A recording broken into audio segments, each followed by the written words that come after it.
Yeah, I'm gonna make this the host and then close this one, so. There it is. Bring WD for you next time. Okay. Good for a minute, but I have to get this working in order to get the presentation going, so you can start. Okay. All right, thank you everyone for calling the meeting to order at 6:47. Sorry for the delay, technical difficulties. This meeting is being recorded and we're gonna make up the 17 minutes, right? All right, I'm gonna hand it over Challenge to, accepted. I'm gonna hand it over to Design Lab. Awesome, thank you. So today we are starting with the exterior building committee. But we're No, gonna, you wanted to start with the building committee. oh, sorry, building, yeah. Went through it too many times in my head. But we're gonna just start with brief schedule updates. I'm trying. You're just gonna have to talk. Just talk. We'll listen. Well, yeah, I'll vocalize what's been going on, but this is our last workshop in design development. So at the end of next week, we're going to be submitting our package drawings to the estimator again, and this time we're going to have 2 estimators so that we can make sure the numbers are as close to realistic as possible. And so we have some important decisions that we need to make, of course, tonight, so that we can get them in the documents for next week. Since the last meeting, we had kind of 2 last meetings. We split up the exterior and the building committee into 2 meetings, which was really helpful because otherwise it would have been a 5 to 6 hour meeting. And following the building committee meeting, just 2 days later, I think, no, maybe a week later, we went to Bolton because that came up a lot at the previous exterior building committee. We also interviewed the staff again with the most up-to-date plans. There was a lot of feedback on that, which was extremely helpful, and we were really able to start diving into the rooms a bit more.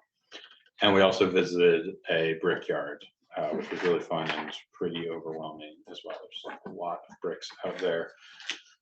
So we still have a lot of work ahead of us, a lot of decisions to make. Of course,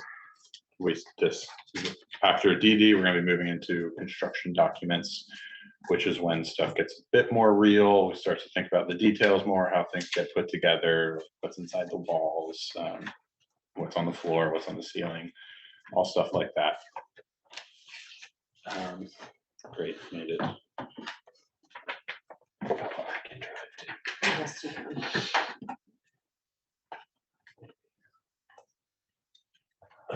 As Andrew's getting that going, I guess a couple things that we'll mention for both the building system update, where we're going to talk about the sprinkler system options, and for the exterior building committee, for the sort of exterior composition and material palette, we are going to put forth recommendations this evening, based on everything that we've heard, in the hopes to advance those and get direction to get into this design development package.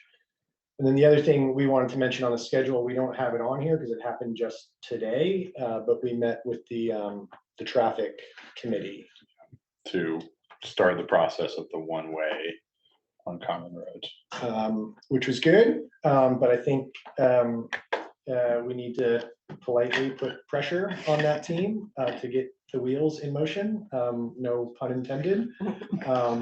They were, I mean, obviously aware of the concept of changing common road to one way, but it sounded like they were still a couple, if not several months away from getting a consultant on board to help with that sort of study and assessment, which doesn't quite jive, if you click back a slide, Andrew, with our overall schedule, because as you all know, we're hoping to go out to bid in the fall. October-ish, and we obviously want our site package and design to be as complete as possible and hopefully reflect the change to the one-way road. So that's just something that we need to keep a pulse on, and try to do our best, whatever we can, to keep that moving along. And I want to say on that, that will be a much larger conversation. I guess I wasn't aware that you were looking to take 3 feet out of the common. That will be a much larger public conversation, in order to even approach that subject, so. The Traffic Safety Committee has no say in that, that would be Yep. the select board and Yep. the public. Yep, they were clear about that. That's a select board conversation. And by common, you mean like the grass patch across from the library? Yes. Yes, most, it's kind of a shoulder now. It's, People park on it already. Right, yeah, Yes. no, I was just Well, no, curious there's what a you meant curb. by common. They go up on the curb. but yes, But it's that's, still that's not historic common.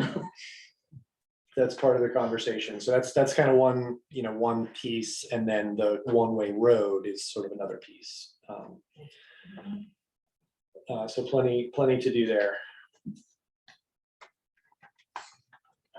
It's really slow. It did change. It's just very slow. Oh, so you can see when. I can see okay. that it changed.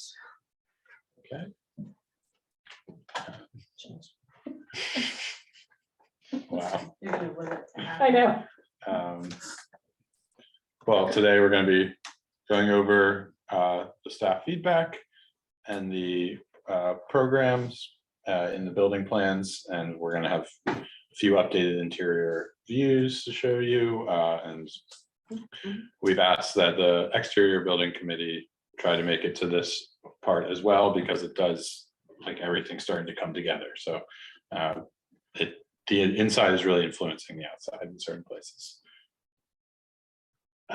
So we're starting with just a slide that we haven't actually showed you yet, but the new plan overlaid on the old plan and showing how how much of a lighter touch we're having on the landscape. And that way, and it's, I don't really have an explanation for it, but it does just kind of show the difference that we're working with and why we're doing this. And by kind of expanding one into common road, but also reducing back from the sidewalk, we can have a much larger, much better entrance. So the red dotted line is the old structure. Current. The Current structure, right? Yeah. Yeah, okay, thank you. So the, yeah, can't point, but you can see the turret, and then that bar coming out from the turret is the current workroom. So that's kind of where your book drop is right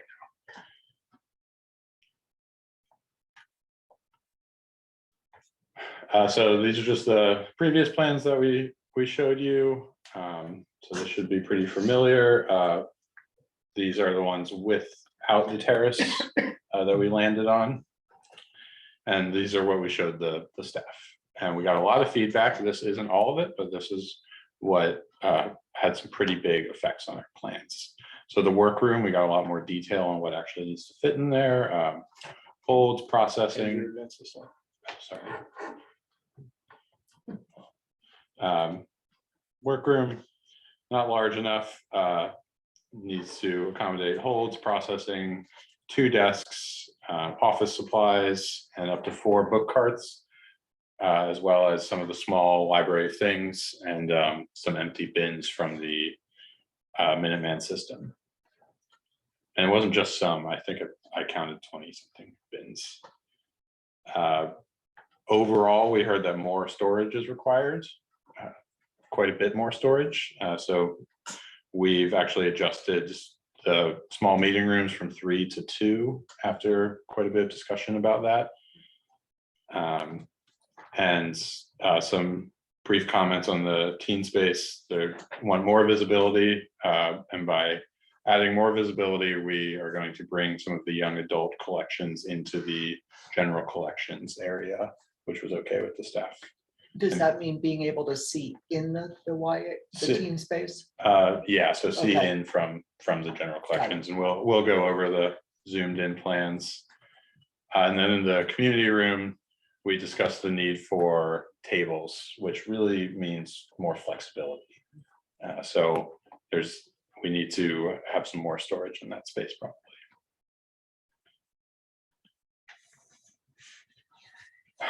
So this is the previous upper level, all stuff that we showed previously, but there were a lot of comments here. The break room wasn't large enough.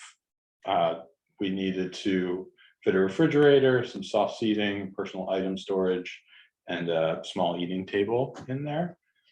The quiet reading was more comments on the furniture.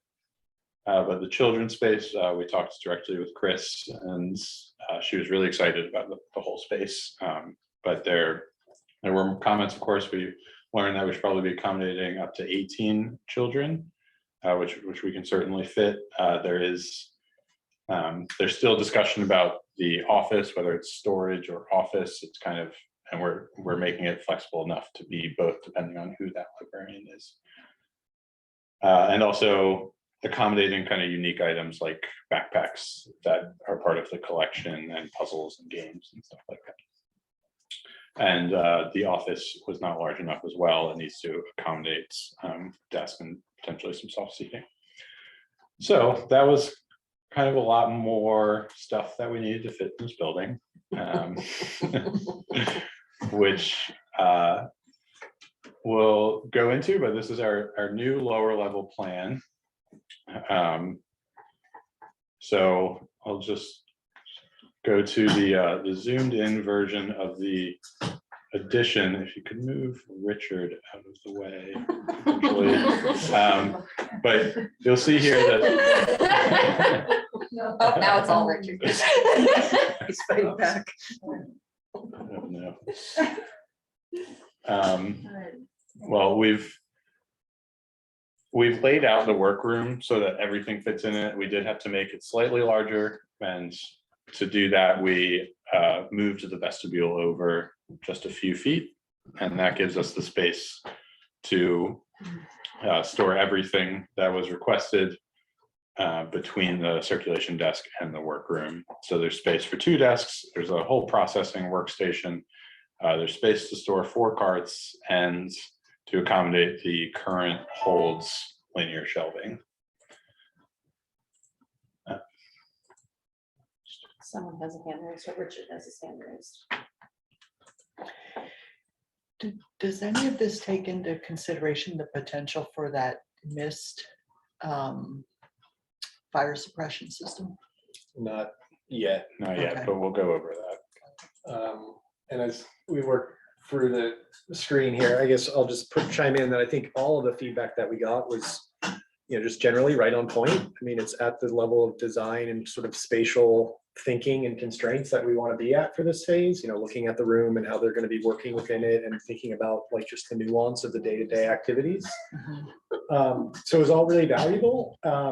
We did tweak things, and the sort of comment about general storage was right on point. I mean, we didn't have any general building storage identified in the plan. Can I ask you a question about that? Sure. So right now, like in the library on the 3rd floor, so where like Chris, like that is a beautiful space, and I wish that it was accessible. It's not, which is why I think you guys aren't considering it for the renovation. But I really do think that we should consider that for storage moving forward. To the attic To space? the attic Yeah. space, because it's, it's got beautiful light. It's really nice up there. It's just tricky to get up and down. So I just want to make sure that like if I were to do a meeting up there, I'd love it, but I don't know. I don't think that that's allowed. I don't think because it's not accessible. Yeah, But I don't think that we should be closing that amount of square footage because it's substantial Yeah. to storage. No, that's a good point. It's, I get wary of like taking away meeting rooms at this point for, storing stuff when there is a lot of space in the building that's not going to be utilized. yes, understood. I think the attic is a good contender for sort of longer term storage of, items and Right. files and maybe even Right. portions of the collection that aren't utilized, but it's not a public space, so you can't get there's no elevator up there. We made that Right, decision a long time exactly. ago. Yeah. But for like day-to-day storage of office supplies and supplies for the restrooms and all of that sort of stuff, copy paper, we do really Right. need a good home for that. And as we looked at the meeting rooms, 2 of them, of the 3 that we had, would have natural light into them, but Yeah. one of them was pretty landlocked Yeah. and smaller. And we thought, just based on the other types of spaces that we will have, And the hope, we should mention this, Tina has a desire to get sort of pod type furniture solutions that are for meetings. You see these a lot in sort of office environments. So she has a desire to do that for like a 2 or 3 person meeting room. So we thought with that as an option for people to meet, it would be Oh, that's adorable. I see what you're okay saying. to take one of the, actual meeting Gotcha. rooms offline. So that- Richard, did you have something to say? Thank you. Yes, small questions. Is the size of the elevator the absolute minimum required for ADA people, and the stairs next to them, do they need to be that? I realize these small amounts of space, but do the stairs need to be that wide? The elevator is the minimum. The stairs is not the minimum, but if it were narrower, it would be separating the building quite a bit. So we did make the decision to try and make those stairs wider. And we definitely prefer the wider stairs at this location. Okay, thanks. So a few other kind of minor changes that we've made here. The previous version we showed, we had doors directly into the restroom. Here we've actually adjusted the door of the community room to be directly in front of the entrance. And we've removed the doors from the community room directly into the restroom. We don't think that's really a great space to have restrooms directly into the room of 40 people. It would be pretty uncomfortable. So we made that decision as well. And then did it change? Yeah. I'll change. Thank you. So just a That was few, a lie. Then- That was a lie. There we go. just a few precedents. You can just cycle through the, there we go. Yeah, now you're back. You've seen these precedents before, but just to reinvigorate imagination. And then in the community living room corner, we are kind of proposing a beautiful ceiling, kind of like not an arch ceiling, but something that potentially mimics the turret roof and the ceiling in there. And that's part of our response to the turret, is actually creating a somewhat internal turret, and you'll very much feel it on the inside when you are in that space, and you can see the turret on the exterior, but not as strongly represented on the outside, except for the 2 windows. And we actually think it's a pretty powerful expression of the negative turret versus the positive turret on the original building. We're pretty excited about that. Do you all understand the drawing and No. how it's? I working? don't know. Sorry. That's fine. No problem at all. So this is a section. So imagine you take a cake and you just cut a knife through and you're looking at the middle Okay. cake. So if we cut a line like right through here, sorry, oops, like right through there. So we're cutting through the community living room, the restroom, and the community room, and then upstairs is the children's area, and then this portion of the plan, that's double height. Yep. So that's what we're illustrating here. But then you're seeing the original turret in the background. As Andrew just, this is sort of one of our responses to cues from the original building, and have like a positive that's expressing itself on the outside. This is a double height volume that kind of riffs on it internally. So the inside, so basically that little green pointy roof is gonna be on the inside of the Correct, building only. yeah, it takes Okay. advantage of the roof form that Yeah. we've been talking about, and kind of creates that sort Gotcha. of sculpted ceiling of it. Does it change the roof line at all on the outside? It will use the roof line on the outside, but this ceiling probably won't affect the roof line on the exterior, but the slopes will match and use that, and it will represent what's happening on the outside. Okay. Andrew, you have a comment or question? Yeah, I can see there's a view from the second floor down into this double height space. And I'm wondering, is that glazed as in separated by glass, or are they open to each other? Or is it not determined yet? It will be glazed to an extent. We're not, that's all a design opportunity that we're gonna work through, and it's gonna be part of the shelving discussion and the height of the shelving and percentage of glass. So we are planning on having a view down from the children's space, but the amount of glass we're not sure of yet. Okay, thanks. But we're not planning on having it be full glass. Or no glass. Or no glass. Yeah. That's really the key. Neither 100 or 0.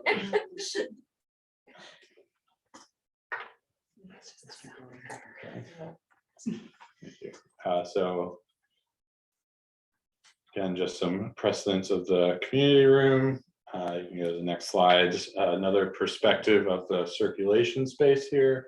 So we've updated these renderings a little bit to express what's happening on the exterior and what you're actually looking at. But this is the other double height space that's between the elevator and the community room. And we're taking this opportunity of the double height space to have another kind of brief representation of a turret, if you will. It could go all the way up. You can see the trees in the back, but it's quite a narrow view, but it does bring light much deeper into the center of this building. And you can see some of the balconies on the left, but on the right, which you can't actually see above those, that's the children's library, and it will be audibly closed off. Also with neither 0% glass or 100% glass. Again, just some precedents again that you've seen before. And then the historic basement plan. So here you can see some of our adjustments that we've discussed. We have 2 meeting rooms for 4 to 6 people below. We still have seating areas within the collections, but we've changed the 3rd meeting room to be storage. It is a somewhat ideal storage location because we were pushing to get light in there, and this is an easier response. But the big change in this basement is we've moved to the break room down here, which gets us a couch, a refrigerator, and a counter, and a seating area and personal item storage. It's roughly 110 square feet. It's more than double the size of the previous plan. No, Richard has his hand up. Richard, do you have a question or comment? Yeah, I just want to say I'm really happy to see that the community space has glass between it and the vestibule. I didn't know that was the plan. I assume that's that's actually going to be there. So thank you. Yeah. Thanks. So again, just brief precedents of what those meeting rooms could look like with the collections as well. Whole projects that you may have seen before. And then the way that we have been able to do this and make the office and the break room a little larger is because we took a much closer look at the 70s drawings. And we realized that, well, we learned a lot. It's actually very interesting. You can see those big thick walls. This is the basement plan of the 70s. Those big thick walls are, that was an old safe, which was really common in libraries of the age. I'm still learning why. And also, just a side note here, you can see the basement of the turret. Tina's office was the original restroom of this building. Yes.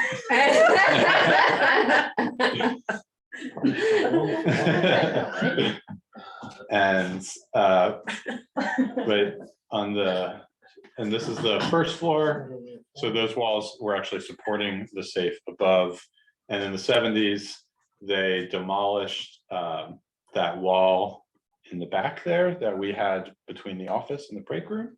And so it isn't actually a brick wall. We learned that's actually just a wood stud wall. Oh. And so what we are proposing is to kind of work through that wall again, where you can't see it here. Sorry, I'm gonna go back. So we've extended the library director's office down farther page south than it originally was to get another 50 square feet so that we can accommodate everything required in that office. And May remember we had the hallway here Yeah. before, so we thought optimistically that there was a moment there with brick that we might expose, but You're still next to the bathroom. just based on our I can't get it analysis and all. what Andrew just described, that's not really the reality, so it allowed us to think about this area differently. Okay, so this is what it currently is. The new plan. this is the new plan. This is the new plan. Yeah. And so also by moving the break room downstairs, we're able to get an additional restroom on this floor, which is Gotcha. really helpful Okay. with the quiet reading and the quiet tech there and not having to walk through the children's Through the library. family, Patrons don't have right. to go to the family restroom. It's, yeah, I think it's a better use of, And what does better that use of say, space. janitor closet? Is that what that says? Yeah, Okay, got and it. the janitor closet, which is strategically right next to the elevator, so that they can go up and down easily In your with office. like a bucket of water and stuff. Mm-hmm. The Couch in your office. children's collection library is roughly the same. We've kind of done a brief proof of concept again on how many children we can fit in the programming space. But we are still working through this again. Like I said before, the shelving on the walls is going to adjust depending on where we land on the kind of window strategy on the interior and exterior walls. And the other thing to note, we've got, it's just a labeling thing, but the way that this space will be designed, there likely will be glass from here out. Chris was pretty adamant that she didn't think she personally needed an office and she was comfortable sitting at a desk sort of outside within the children's area. But, down the road with the new children's librarian, there may be a desire to have an office. So this space would be repurposed for that use pretty easily. But the way Chris intends to use this is sort of storage and sort of prep space. She does a lot of work, prepping activities and crafts and the like before it goes out for children use. So she would use that room for that type of activity. Why is the children's program room dotted? Is that just to show that that's dedicated program space? Yeah, Yeah, and starting to imply different finishes for the floors probably, and just kind of giving us a gut check on how many little ones we think could fit there. And so can I ask, like, so with the added need for storage and more break space, what have, and the added restroom, what have we lost other than that one meeting room? In terms of like programming? there's been minor massaging. Yeah, So the double height space is a little bit smaller than the last time you saw it. I think both are a little bit smaller. I'm trying to remember, a big one, I mean, wasn't really worth bringing up, but like we adjusted the stairs so that the runs were more equal. So they used to be one short one and then a long one. yeah, And yeah. we adjusted them to be equal, and then we could get a little more space right at the top of the stair there. Okay, yeah, So there's a lot of minor things like that, like really kind of diving into the Yeah. plans and figuring out where we could push and pull some stuff. got it. So in terms of like a direct space that we've lost, I mean, there's been the massaging of things, but it's really that one meeting. Yeah. space, because that was, Awesome. yeah. Jake,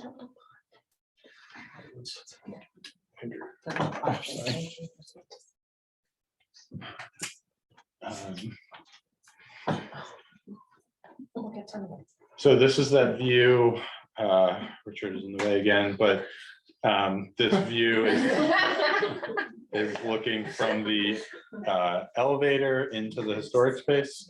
So it is a little misleading, and I apologize for this. There will be a column right at the Right where these two walls come together, so this is optimistic and likely not structurally feasible to, because this is the exterior wall of the original building, they kind of come to a point right here. So there will be something there that we need to think about and introduce to make that opening happen, but we're really keen on, right now it's just like a doorway that you walk through from 70s into the existing building, and we want to make that opening as gracious and kind of welcoming as possible. but it's just like a next level of design that we need to think about.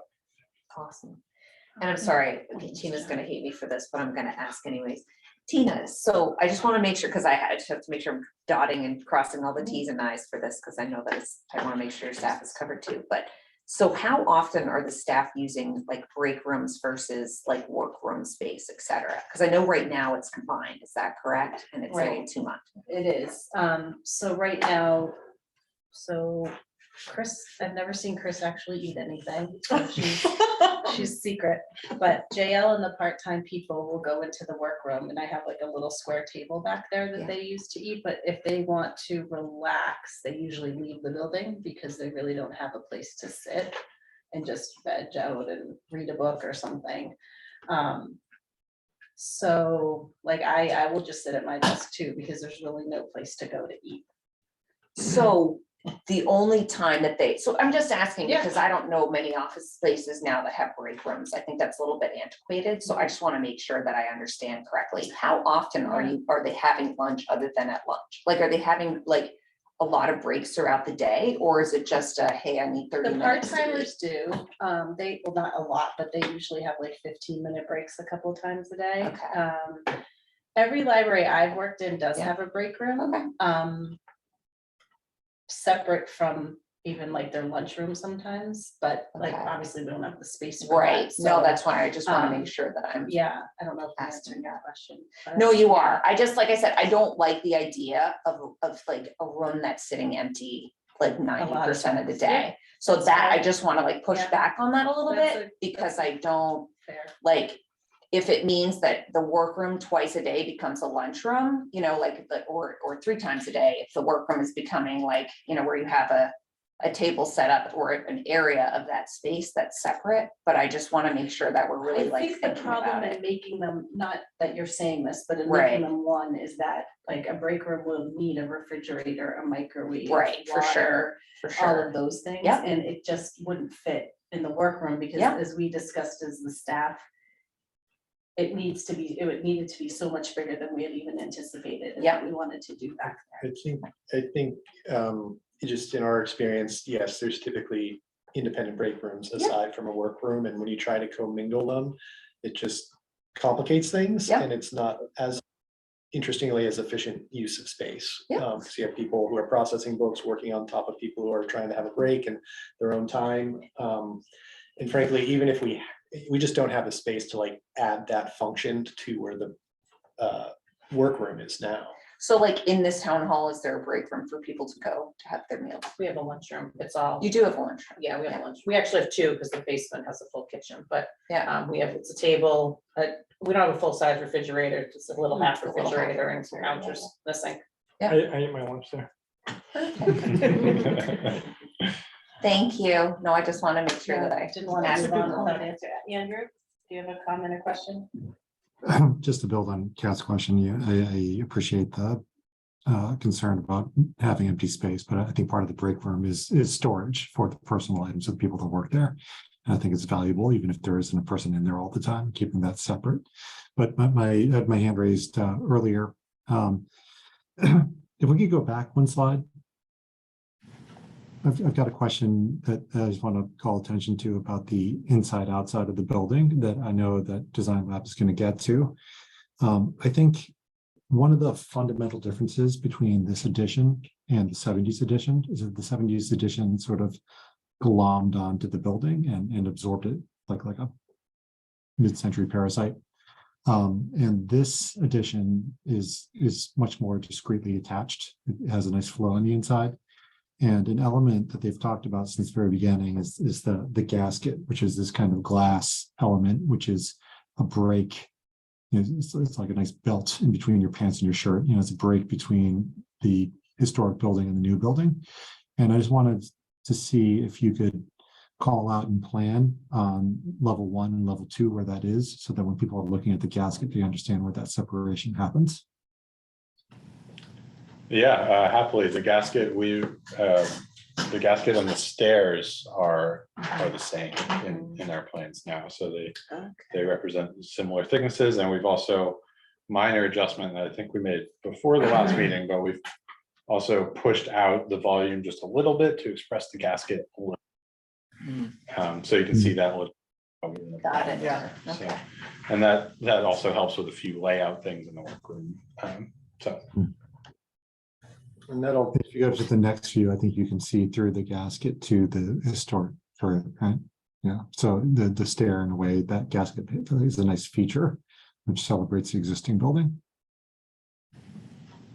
yeah, and So right there is the gas, like where the light is coming in. so, yeah, all of that trees, and you see the turret in the background, it kind of nicely frames all of that. Okay.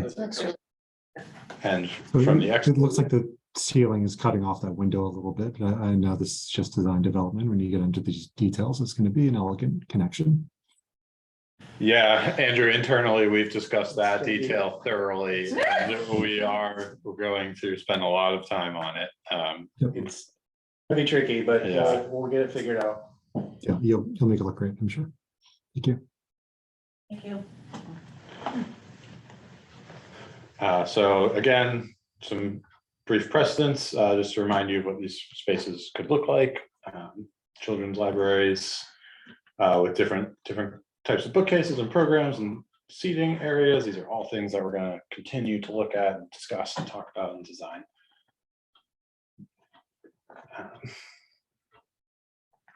And then I think the one last view here is this is the inside of the children's library from the back near the restroom, looking out towards the front windows.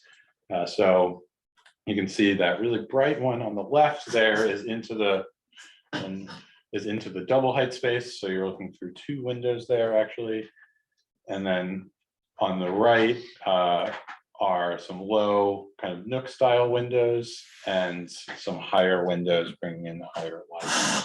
And then on the far right is another double height space. So once again, you know, these windows, they could be full height, they could be half height, they could just be little windows, they could be little big windows, like it could be a whole host of different things. And that's all stuff that we're excited to dive into.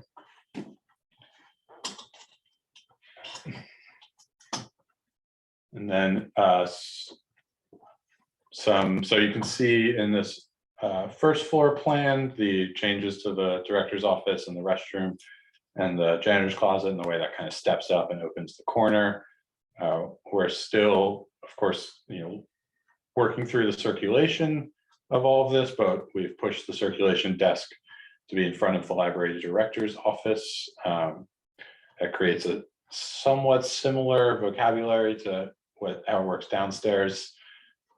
And we've made some furniture adjustments based on comments. So some smaller tables in the quiet reading area with some soft seating, as well as we've moved the AV collection into the computer area. But the collections, that's another thing that we really have to dive into during CDs and figure out with the staff where every book will actually go.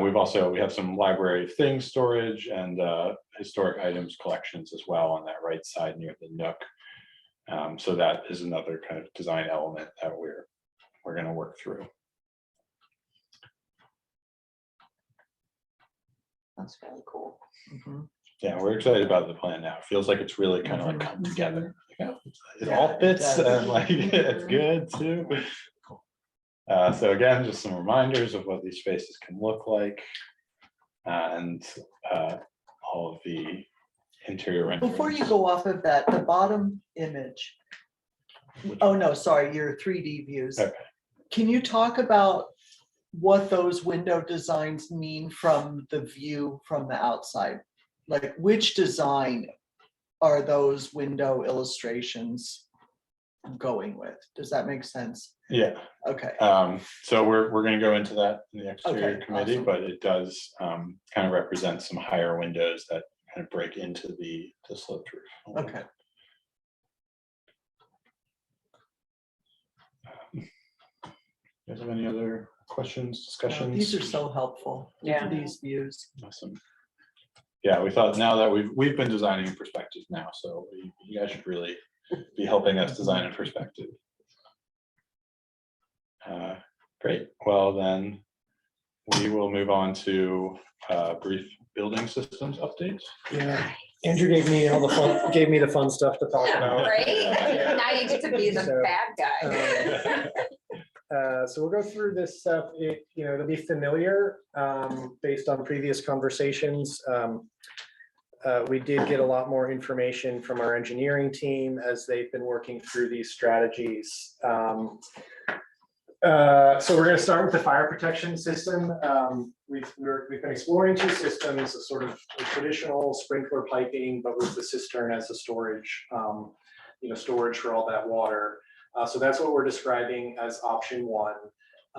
It requires all the things that we've been talking about with the cistern, large tanks, likely around 30,000 gallons. We were at 40, then we're at 20, now we're back up to 30.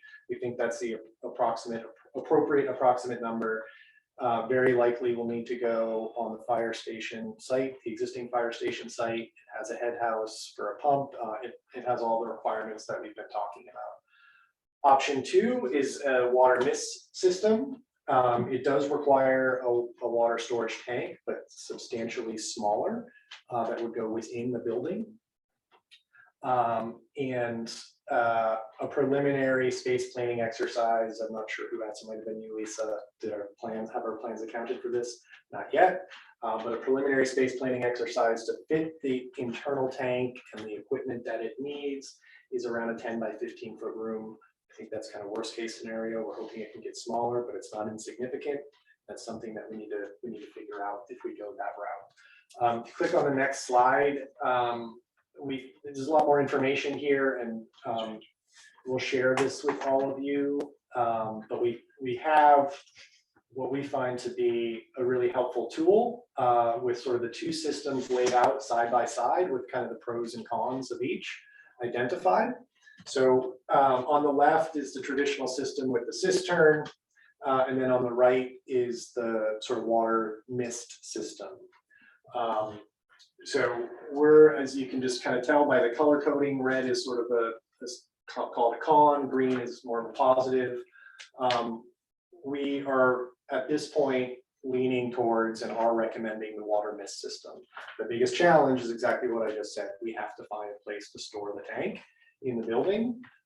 But we think the fire chief has already sort of preliminarily blessed this approach. It sounds like it's kind of his preference to go with this approach, which isn't always the case. And we think it will be substantially less expensive. You don't have to buy the tanks, you don't have to bury the tanks, you don't have to run the piping from the tanks to the building. The biggest downside is that square footage that we have to find. How do we feel about the attic? The tank of water in the attic. So what we're exploring with them, we obviously can't put a 1,200 gallon tank in the attic, but this system requires a lot of, I brought it up. And I got it. As long as someone has brought it up, that's all I ask. But we're exploring how the system can kind of be broken up, because this does it needs like nitrogen gas tanks to vaporize the water. And so there's a lot to this system, and we're still learning about how it's kind of constructed and what pieces need to be next to what other pieces. And so we are exploring whether it can be split up, and maybe tanks could be in the attic and the water tank is in the basement somewhere, or so it is all still, I don't want to say up in the air, but it's all in discussion of where this stuff can go. How big, 10 by 15, did you say? 10 by 15, but that's to accommodate the water tank, which is only it's a 5-foot diameter tank that's 8 feet tall. But it's thousands of pounds. Yeah, it's as tall as the ceiling and And 5 feet, okay. but that needs a home, and it very likely needs to be on the ground On the ground level floor, with for sure. proper foundations. And then there's the nitrogen tanks, there's other control equipment, so there's other stuff that we need to figure out. I hope I'm not inserting my foot into my mouth, but I do feel like the 10 by 15 foot room is sort of conservative. That's pretty large to fit all that stuff. Yeah, that's like Um, 150 square feet. Yeah, but we think we obviously weren't showing it yet because we haven't decided on this, but we think there's ways to kind of go off the rear of the building, perhaps bump out a little bit, grab some space back there. Maybe some of the mechanical space that's already allocated, like that space hasn't really been laid out yet, because we're waiting on the other decision on which way to go with the mechanical system. So we're optimistic that we can find a home for it on the lower level, but it's gonna be another challenge. Can be stacked, you know, could you take advantage of the 2 floors of the turret? That's a good idea. It is proportioned, does it?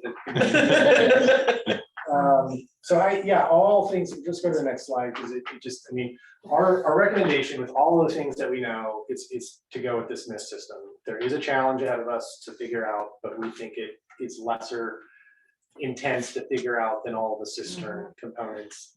And from a cost component perspective, this to us and from our engineers are what we're recommending that we figure out how to incorporate into the building. And did you guys said there was some challenges when you go to bid this, that you make a relationship with one person, but then you have to do an open bid process. Like, did you guys figure out those kinks in terms of like the bidding as well as the contracts going forward to maintain? Not yet, but when you get into this sort of proprietary type system, you can get, oftentimes you can get the sort of 3 equals alleviated. But we have to go through that, with the town and kind of figure all of that out through the Mass General law in terms of public bid process, but we've done it in the past where, special circumstances were called for special fire protection systems, and, we've been able to do it in the past. And cost wise for these two, did you guys? To be determined, but we have an estimate for the cistern, which is roughly $500,000. And that doesn't account for also kind of the unforeseen conditions Right, from like the doing another PFAS and stuff, project on right. another site. Yeah. And so we're optimistic that it will be less expensive than that. I mean, that is very large Yeah, cost for a fire protection I system. think we're confident, we don't have exact numbers, we haven't estimated both, but we're confident that it would be less than the cistern approach. Cool. And our engineers are also in contact with multiple vendors about mist systems, because we do need vendors' help designing them because they are relatively Specific, unique. yeah, okay. Andrew, do you? No, have it's a- Richard. Richard, do you have a comment? I have a question. Is it possible to build an underground room like outside the foundation of the addition? So it's like below the courtyard or below landscaping that there's only, this is not visible from the street, but gives you, it basically like a concrete cave to put this in? Would that feel from the building itself? It's complicated. We previously looked at that with the cistern options. There are kind of required, there's like pressure requirements for having the water be above the system. And we're still working through what sort of elevation differences we need. And so I don't believe we're going to go fully underground, especially with some of the other variables that we've discovered with the bedrock pretty high up on site. Wow. So when you sit around having coffee, where are you thinking this is gonna take space from? Click backwards. Yeah. I know you have to be talking about it. in Well, some- we- I mean, I'm yeah, just I mean, curious, we what sort are we thinking we're gonna lose? Well, we don't, so, Getting there. we've talked about a few things, Lisa, but we just, in terms of our process, we got this from our engineers last Friday evening at the end of the day. Oh, got it, okay. So we're still in the process of digesting it, but we're getting there. Sorry. We've talked about a couple of things that aren't yet showing up in the plan. And one is, which we haven't really mentioned, is that the community room, in terms of storage, doesn't necessarily have enough furniture storage yet. So we talked about, instead of following this angle, do we square this off more? And does that allow us to put something there? We're not sure, or kind of the Mechanical room is over here, so do we come off back there with a sort of little bump out, if you will, for this? We're not sure. I mean, this window is really an important moment, just visually to be able Yeah. to see through, so we don't really want to block that, but we haven't really figured it out. Yeah. So in terms of the footprint of the property, is that driving some of that choice of the angled wall in the community room? I mean, do you have much room there to go It, out? it originally was, we had set back kind of an estimated 12 feet based on typical setbacks, and we learned after meeting with zoning and some of our own research into your zoning bylaws, that the setbacks are far more significant than that. And there's something that can never actually be met on this site, so Mhm, we need to go for a setback variance anyway. mhm. So that's why we started thinking about squaring off the Got it. building again and not using the property line. Got it. Okay, thank you. Morgan, do you have a comment or question? I do, although it's along the same lines, but it was just gonna be, if we were to square that area off, how close are we getting to the house behind there? But now that you've sort of answered that, I have another one, which is, are you saying we still have to get zoning board approval to get the variance? Like we haven't tried to do that yet? We don't have final plans to get variance approval. Right, I guess I'm skeptical that would get passed, so I was just curious, I didn't realize that had to be taken into consideration, but thank you. It absolutely does. I mean, we had preliminary conversations with them about, where this is headed. I mean, the current footprint of the library doesn't meet the zoning requirements. So we think we're not necessarily worsening the condition, so to speak, from a setback perspective. But yeah, that process we need to go through. And typically, I mean, we're about at that point. So often that begins after the development phase when you're feeling pretty confident about the footprint of the building. Through the next phase of construction documentation, there'd be a parallel path within that where we're starting these approval processes. Okay, I'm just curious because I have no doubt that there was a variance or it's not meeting the standard setbacks. I'm just skeptical as to whether or not if that went through ZBA approval, the neighbor would be okay with it or not. So just curious, but I guess we'll find out. So thank you. Okay, no problem. Let's keep moving. We've got so the next component here is what to do with the sort of backup component of the mechanical system. So there's an overall mechanical system summary that you see there. It will be an all electric mechanical solution. The issue is, what do we do with the boilers for particularly cold weather? So we have option one, which we're calling the reference option. That's the natural gas fired boilers. And option two is the electric boilers, and just some of their capacities in terms of energy usage from gas to electric. So similar format as the last comparison from the fire protection systems. Not as many sort of comparable components between the two, but certainly some. The electric boilers, we are anticipating to be the more expensive option. There's no backup power source for them. A large generator would have to be provided, which has its own set of challenges. So you can see more green boxes for the natural gas fired boilers, including the cost at the top. We do think it's a lesser expensive option considerably, though we do not have formal estimates on these two systems yet. And we are at this point, with our engineering team's input, making the recommendation to consider the natural gas boiler option. We just think it's a much more appropriate application for this building given all the variables at play. But it's really important to understand this is just the backup system. The building is an electric building. And it's just that, yeah, that backup below a certain degree, so the building can stay warm in extreme environments. That's smart.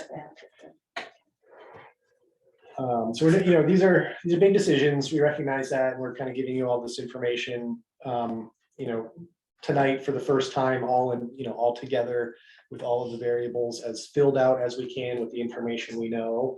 But we did just wanted, based on our experience and mainly Fitzmyer and Tachi's, our engineering consultants' experience, put our recommendations forward, so at least where our professional opinions lie.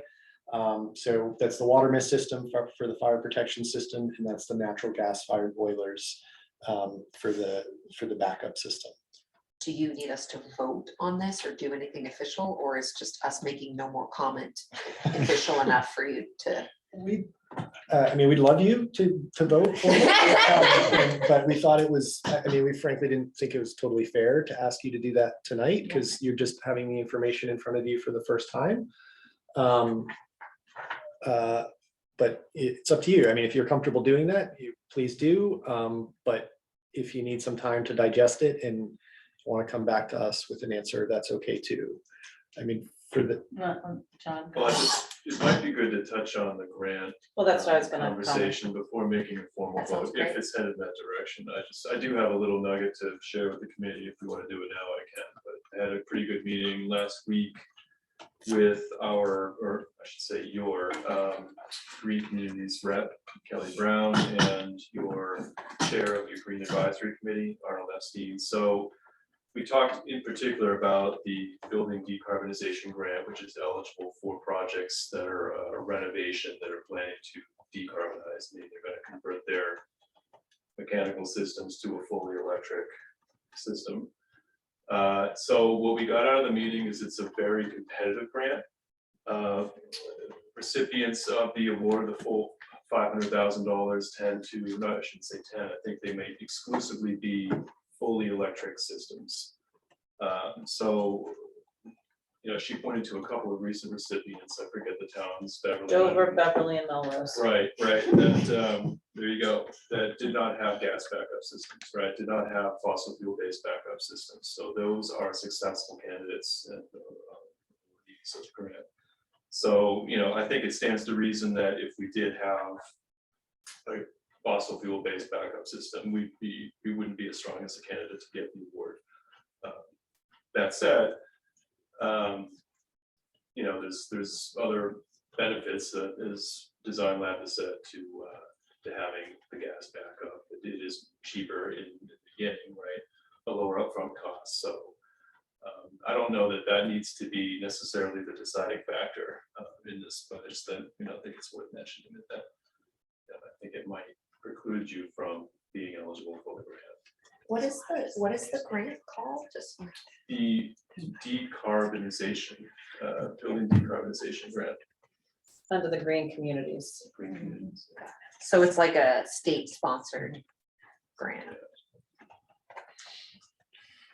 But we Yes, wouldn't so- have any idea whether or not we would be, like, we would know if we could apply, but we won't know if we're gonna get it until after we have this to make the Right, decision. Right, so here's the language that is for the grant. So Arnie had sent me sort of a summary. Grant awards in this category are highly competitive and will be limited. Projects that fully replace fossil fuel fired heating system are prioritized.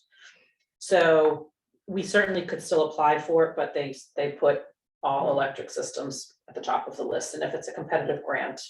So the likelihood that we will receive it at all is slim, just because it's so competitive, but we would have less of a chance if we went with the gas. I personally have seen this done on another building recently. I probably brought it up before. That building had a generator for backup. So they also didn't have an existing gas line. They had an oil tank that they threw away. So, in that way, it made more sense to go fully electric. They already had the generator and they didn't have a gas line already. Is there gas in this part of town? Must be. Oh, okay. There's an existing line into the building. So instead of gas, they have a generator. they have a generator As for the backup. backup that could theoretically power the boilers in the event of a failure. So, which this building does not have. You don't have a generator in your design. If Morgan has a question or comment. What's the grant amount? I think I missed that.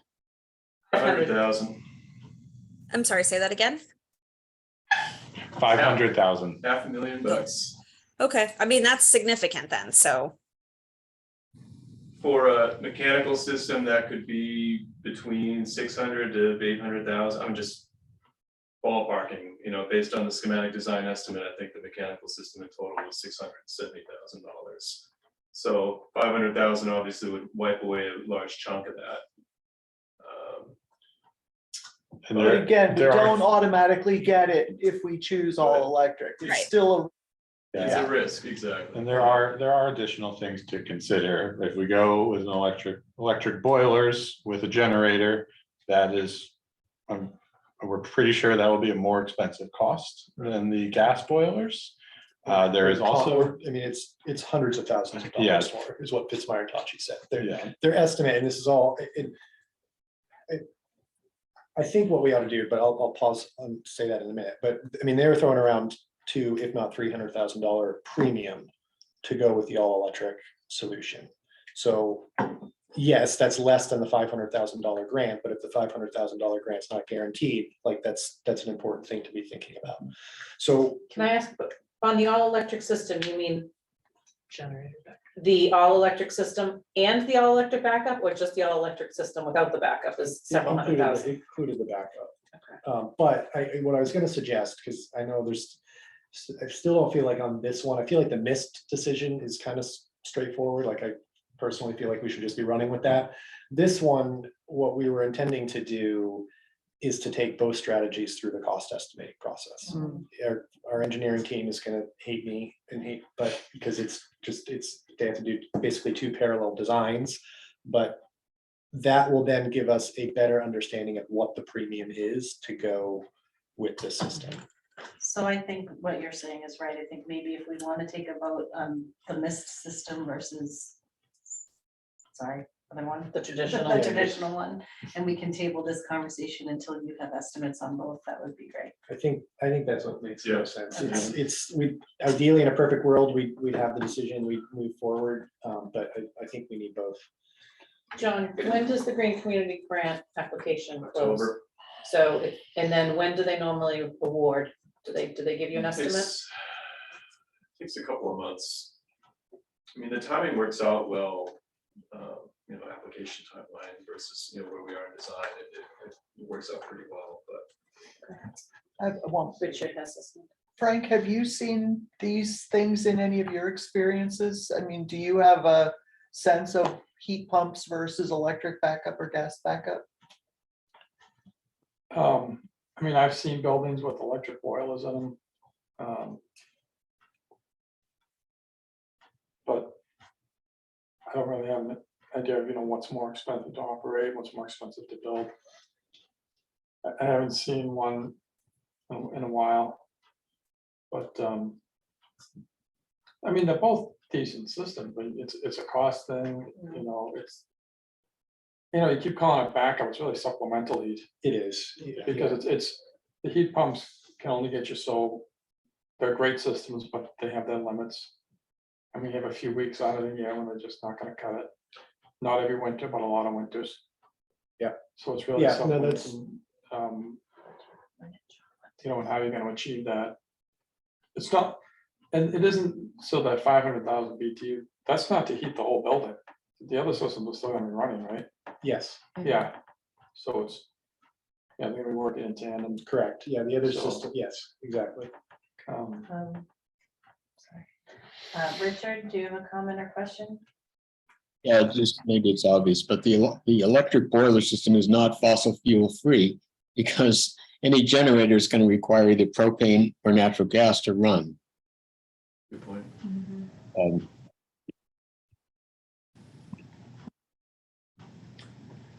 Yeah, and they test once a week.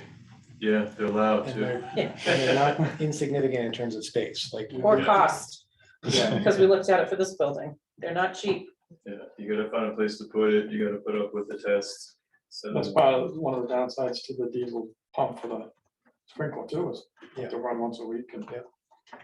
did you folks, were you able to confirm that the intent, F&T's intent is for it to be sort of a supplemental system in the event of like really cold That's- temperatures? yes, It's- yeah, that is It's correct. not exclusively in the event of a failure. right? Correct. Okay. Yes, that is correct. Cat. Sorry, hold on, just taking in all this information to make sure my questions aren't being answered. Can you guys make sure in whatever cost estimates that you're doing, that you're also including whatever increase, like, I think there was, the mechanical guys were saying something like, you, if we do all electric too, we would need like more energy brought into the building than we. That was the last thing I wanted to bring up in this discussion was the transformer here, the electric service upgrades item. So the natural gases would have a smaller transformer. Right. The electric is the absolute max that Hudson could provide us Okay. in a somewhat reasonable time frame. But these days, those timeframes are very hard to predict. I mean, transformers these days are between a year and 2 years lead time. Right. So for the electric, you can see that would jump up pretty significantly, one fold of Yeah. the natural gas. So Okay. So, but you, to the time wise, you're not sure, like, but you think there would be a difference in like, we can get this transformer in a year and this one will take 2, that kind of thing? I mean, Wouldn't it's be able to we're predict that. we're not sure, but Yeah. Hudson has given us a warning that we cannot go above that 1,200. Got it. Okay. So, Awesome. So I make a motion that we move forward with the mist system for the fire protection. A second. Yes, this is the building. Is there any discussion on that? Find All us right. some space outside. All right, so Denise, Yes, Frank, Yes, Tina, yes. Lisa, Yes. Kat, Yes. Marcy, Yes. Aisha, Yes. Sunny. Yes. And Morgan. I think she might have walked away for a moment. Her camera's off. Okay. you guys just made some engineers very happy. We aim to please. Well, it passed. I It's mean, I would passed. consider her Okay, abstained yeah, because she she couldn't vote. abstained. So. Okay, thank you. All right, thank you. Next. Can we move on to the exterior building committee? Before we do that, can we, I will make a motion that we approve minutes for the library building committee for April 12th and May 10th. Second. Any discussion? Okay, roll call again. Is Morgan on? No. Marcy? I wasn't at the May 10th meeting, but yes. Thank you. Sorry, Morgan, we're approving minutes. Oh, yes. Denise? Yes. Tina, yes. Frank? yes. Lisa? Yes.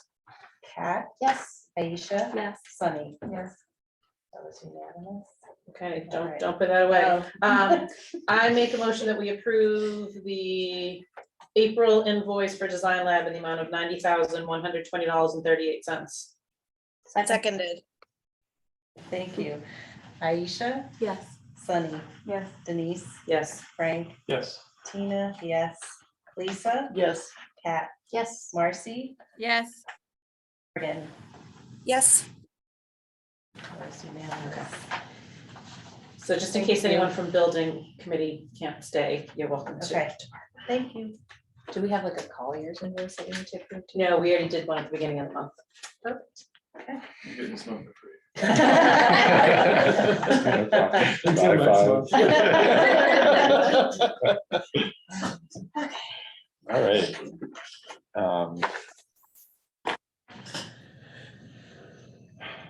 So onto the exterior building committee.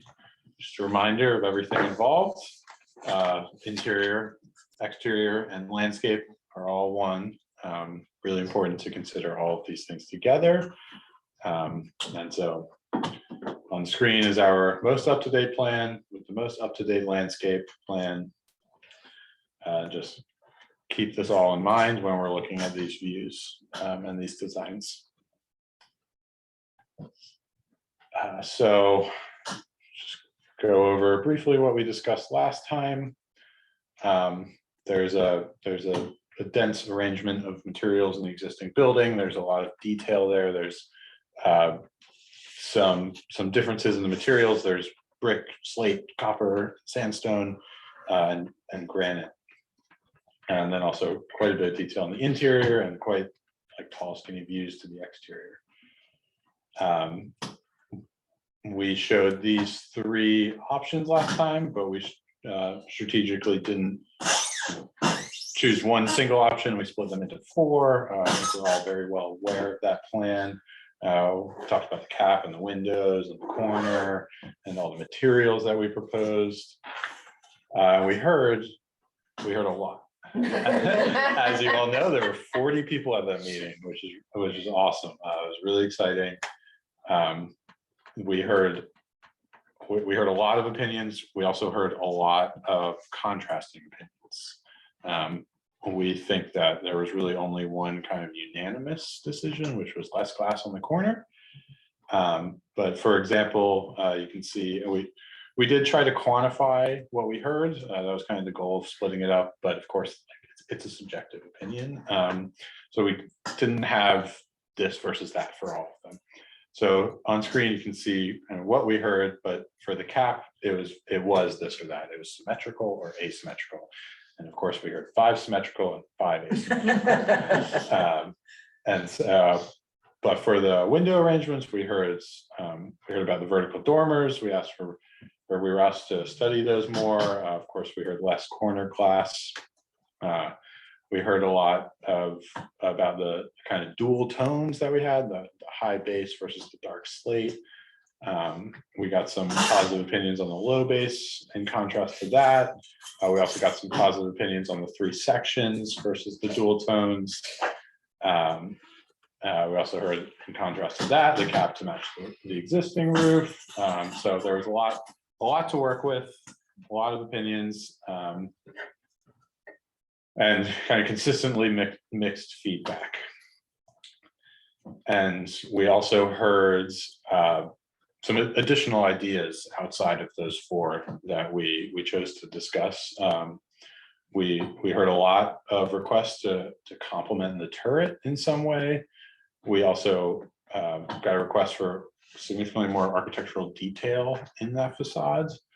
And with that, we think is kind of more elements from the original. We think those 2 are pretty tied together, as well as more detail in the windows. So not all of these things are like totally worked out, of course. That's, as like I said earlier, like we're getting into the details and CDs. But here we are going to be looking at some details and some kind of compositions of materials. And I think it's important for us all to just take a step back, even, the architecture team, but also the exterior building committee team, and just, we heard a lot of wonderful feedback. It was all very helpful and valuable to the process, and it's our job collectively to determine a path forward. And recognize that we're not going to be able to appease every single person's individual opinions. We're going to have to make some decisions that we think react as positively as we can to what we heard and put our best foot forward. So as we go through these, we have some refined options here for you all, but we are going to be making some recommendations on how we think we should proceed based on everything that we heard. Morgan? Just ask a clarifying question about process, which is, I understand we're on the exterior committee part. Are building committee members able to, expected to, or not able to share input and or vote on decisions here? So they can't vote because they're not voting members of the exterior committee. But Okay, it would be up to the chair if she wants to recognize folks to participate or actively participate in the discussion. Okay, and then follow up, the decisions that are voted on by the exterior committee, are they then final or are they presented to the building committee for final approval? Presented to the building committee, myself as the town administrator, and the library trustees, I believe is how it was worded. Okay, great, thank you.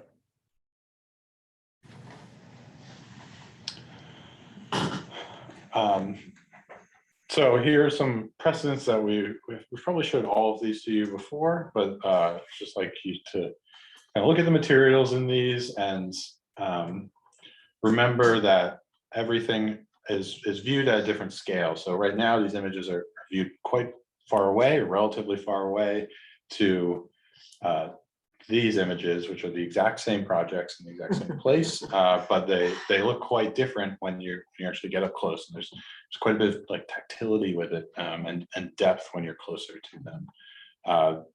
And it's really important to remember that when looking at just a single view. We're going to try to show you more than just a single view, but there's only so much, like we have to use our imagination a little. And we brought some materials as well to kind of remind you of that tactility. And that whole sort of narrative that Andrew just described, you know, we heard a number of times from different folks about some of the vignettes and some of the materials that we were proposing kind of feeling a little austere or cold.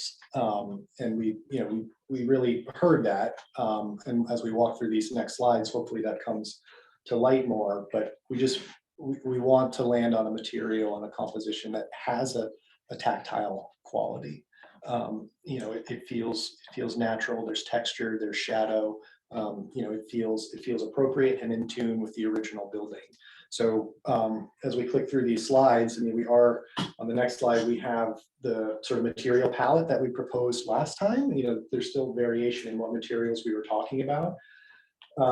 But we are sort of recommending we move away from sort of a composite board type material, which is typically a pretty smooth finish. It's a pretty uniform finish, and think really strongly about a more masonry based palette. And that's on the next slide. There's a lot of wonderful texture and variety in the brickwork of Randall now that unless you really squint and look at critically, you don't necessarily see around the big arch around the original opening, that image on the left.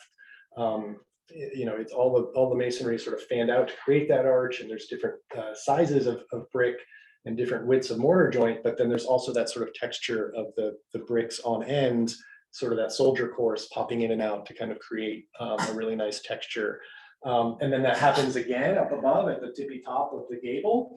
And then interestingly, this is really subtle. You don't see that unless you look at it really carefully, but there's this nice basket weave texture. So we were kind of taken about that. After the last meeting, we came back out here just ourselves before we met with the staff, and we just kind of spent some time around the building, to get more acclimated with it. Not that we weren't, but like we wanted to get closer to it. And we also went out to Bolton, as we mentioned. And one of the interesting things that Bolton did.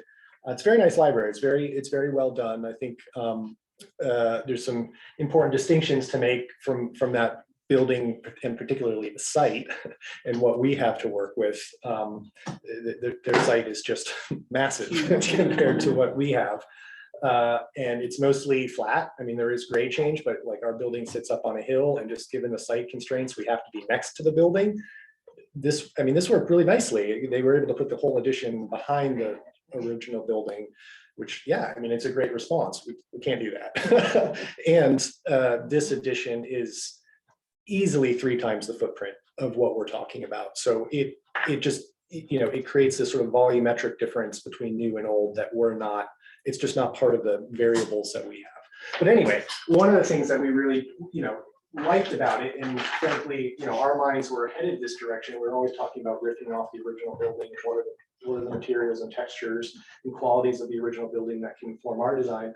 They picked up on this sort of aggregate material above above the original entry and happens elsewhere in panels below windows. And they pick that up and sort of introduce that into their new composition. And that's a similar thing that we've been thinking about in that previous slide, like, can we take these moments, these masonry moments in Randall and pull that into our composition. The other thing that we wanted to share on the next slide, we haven't gone into a ton of detail with you guys on like the cost difference between the different materials. And we're not at the point where we have specific dollars, per square foot to share, just because it's just really variable with all of the backup systems and all of that are unique to each of these. But it's fair to say that sort of the metal cladding, the composites, the glass, and some of the wood claddings, that's kind of the middle tier of cladding materials. Masonry actually can be less expensive than some of these.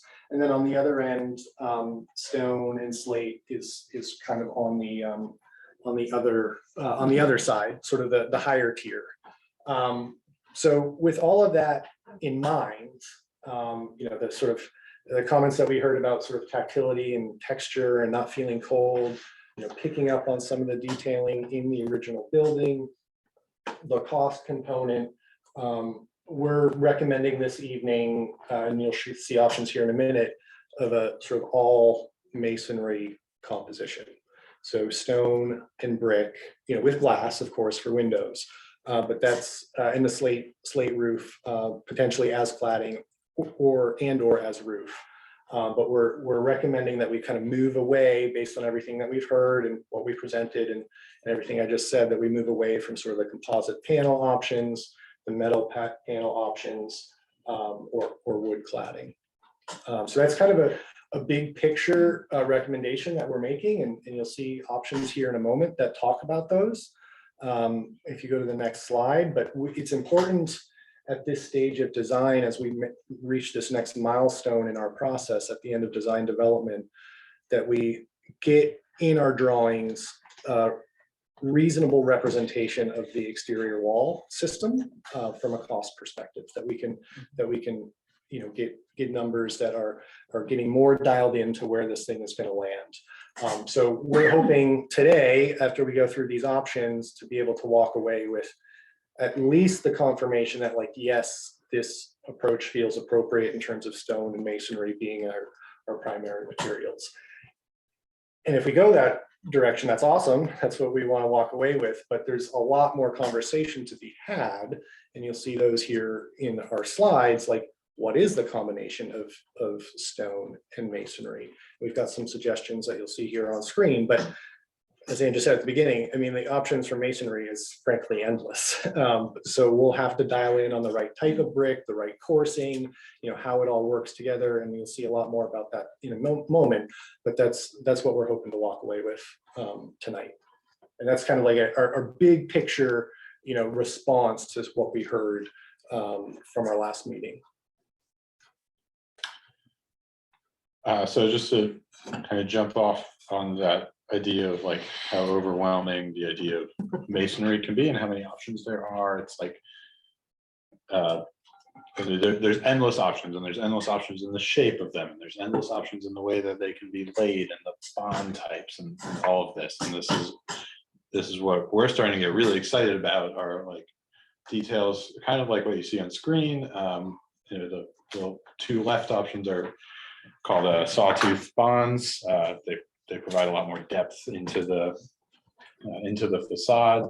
The one on the right, I'm not sure what the name is yet, but the best way to describe it is it's like a bunion on the edge of a brick, but it does the same thing, but it provides a much softer edge to the brick.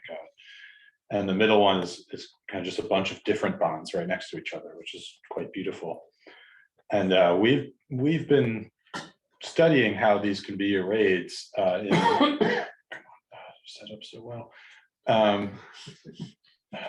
Okay, we've been studying how these can be arrayed across our composition that we've been looking at together, especially with the slate and the stone side by side, and what the best kind of orientation and composition is So we'll look a bit closer at these with the options. But today we're going to look at these three options. We have names again for them for reference for conversation, but we have a symmetrical roof and two sloped roofs and a similar kind of low base, no base system here. And then the middle strategy has a kind of a stepped masonry base that we'll look at. I hope it's clear. We tried to, we tuned these up so that I think hopefully they read a little clearer to you guys, but I mean, stone is this texture that you're seeing. And then the reddish color is a darker, red brick. You're starting to see a little bit of that texture, and then the dark is slate, either as roof or as roof and wall in that bottom option. But again, this is like a mix and match, kind of like. We'll walk you through our thinking. So we'll go through each of the options in more detail and what they're doing, and then we'll land on our recommendation and then have conversation there. And so I think I'd like to get through everything and then we can discuss. So we'll start with the first option, which is the symmetrical cap, and it has a single dormer. And you'll notice that all of our dormers are on that left side. We think that the dormer is a proper response to the turret.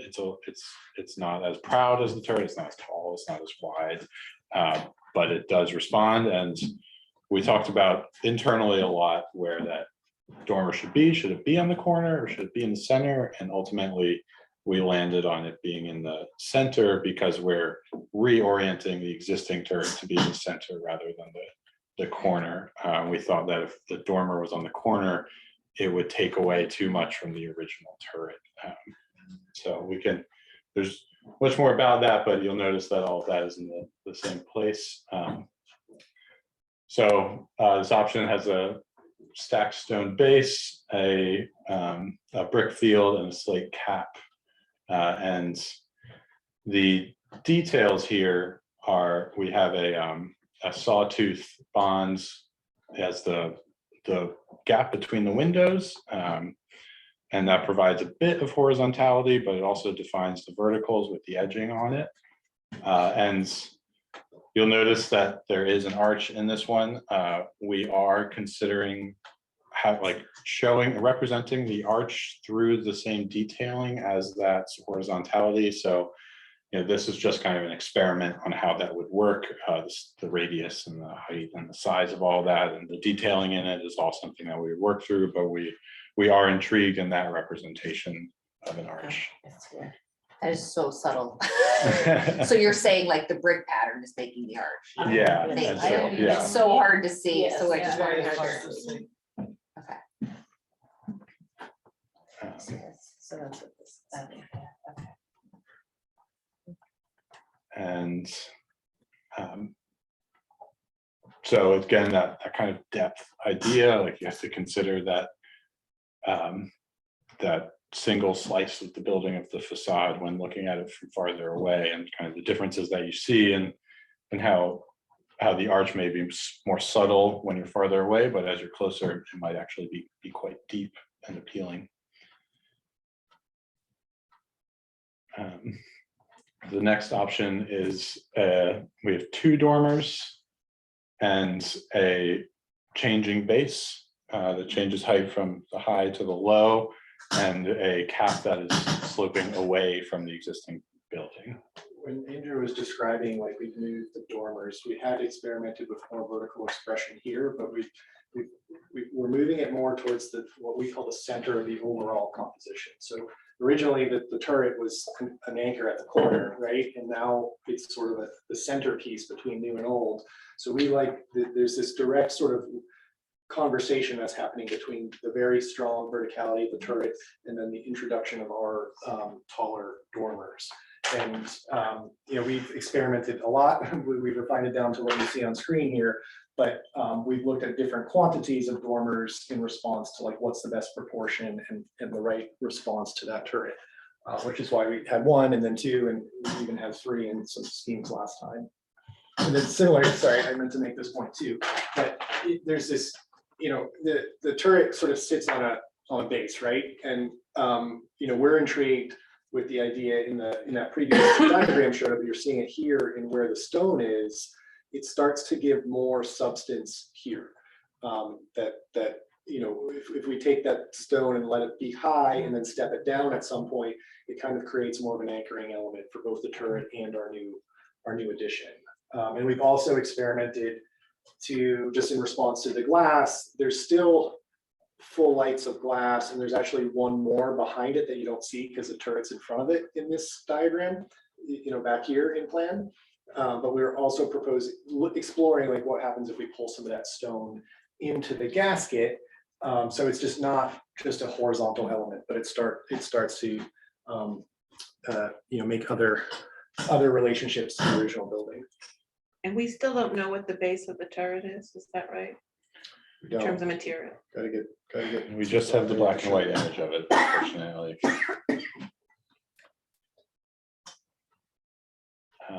So similar representation here with a masonry base and the sawtooth bands between the windows. But again, that detail doesn't have to be sawtooth. It can be a different kind of coursing or a different size brick or different color brick or something like that.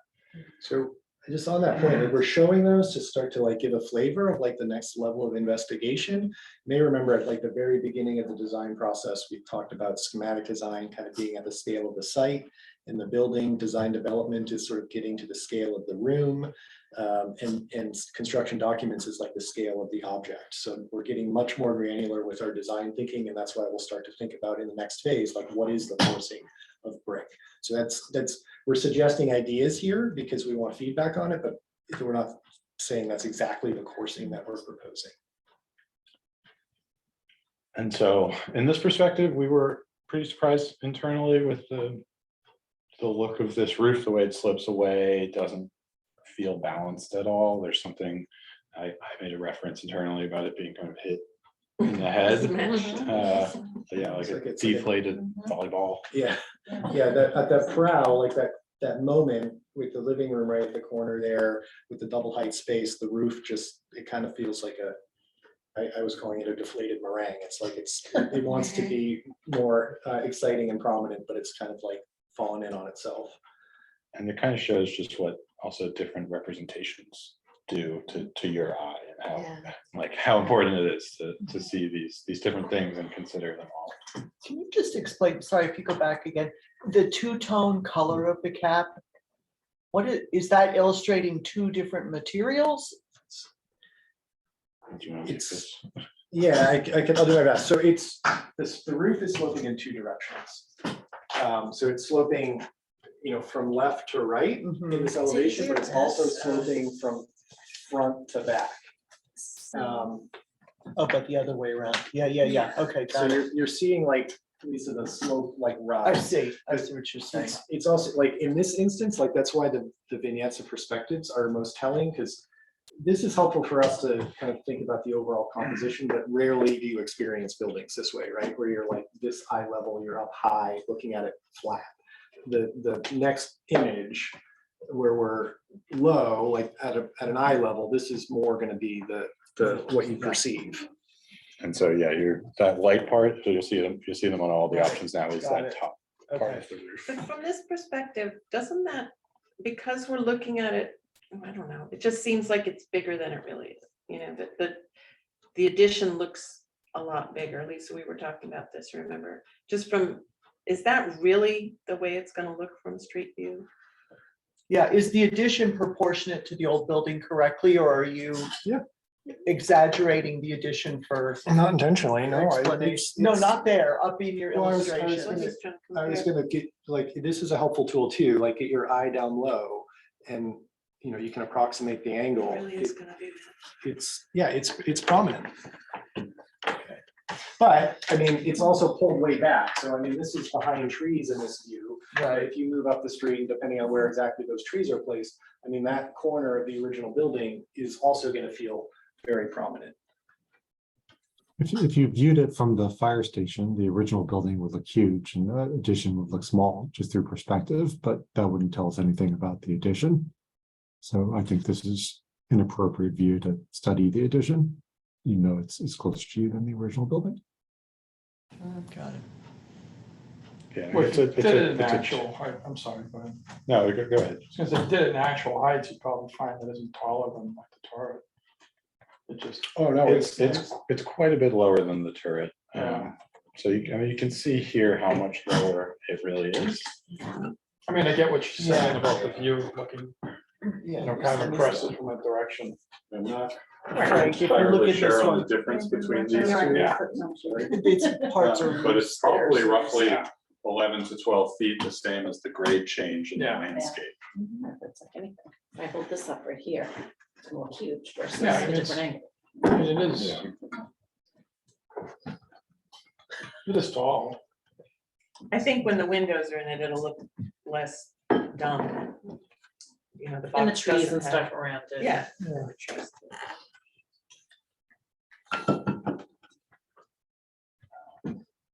So onto the last option, which is what we were previously referring to as kind of like the high base and the lower cap. It's kind of moved into a dual tone name.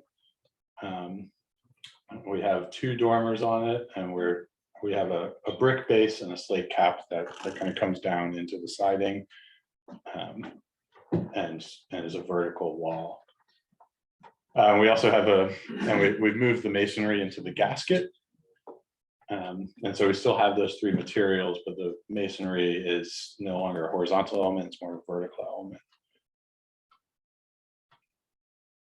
So, And the roof is pitched out. and the roof is pitched towards the gasket, and that creates a valley between the addition and the existing building, which if I go back here is kind of what the original turret springs out of. It springs out of the low point of the original roof and then just slightly peaks above the original one. And so that's kind of what we're mimicking here is our dormers just barely go up to that front ridge line in the roof, but they cross over the eave.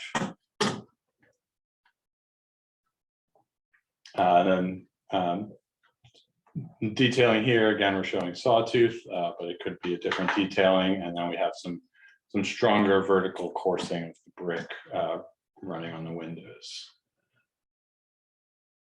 And in perspective, it feels a little more powerful than the other one. It has a stronger corner to it. But again, if you remember that section from the building committee presentation, that interior kind of, we're calling a negative turret, would be very representative with the roof in this option.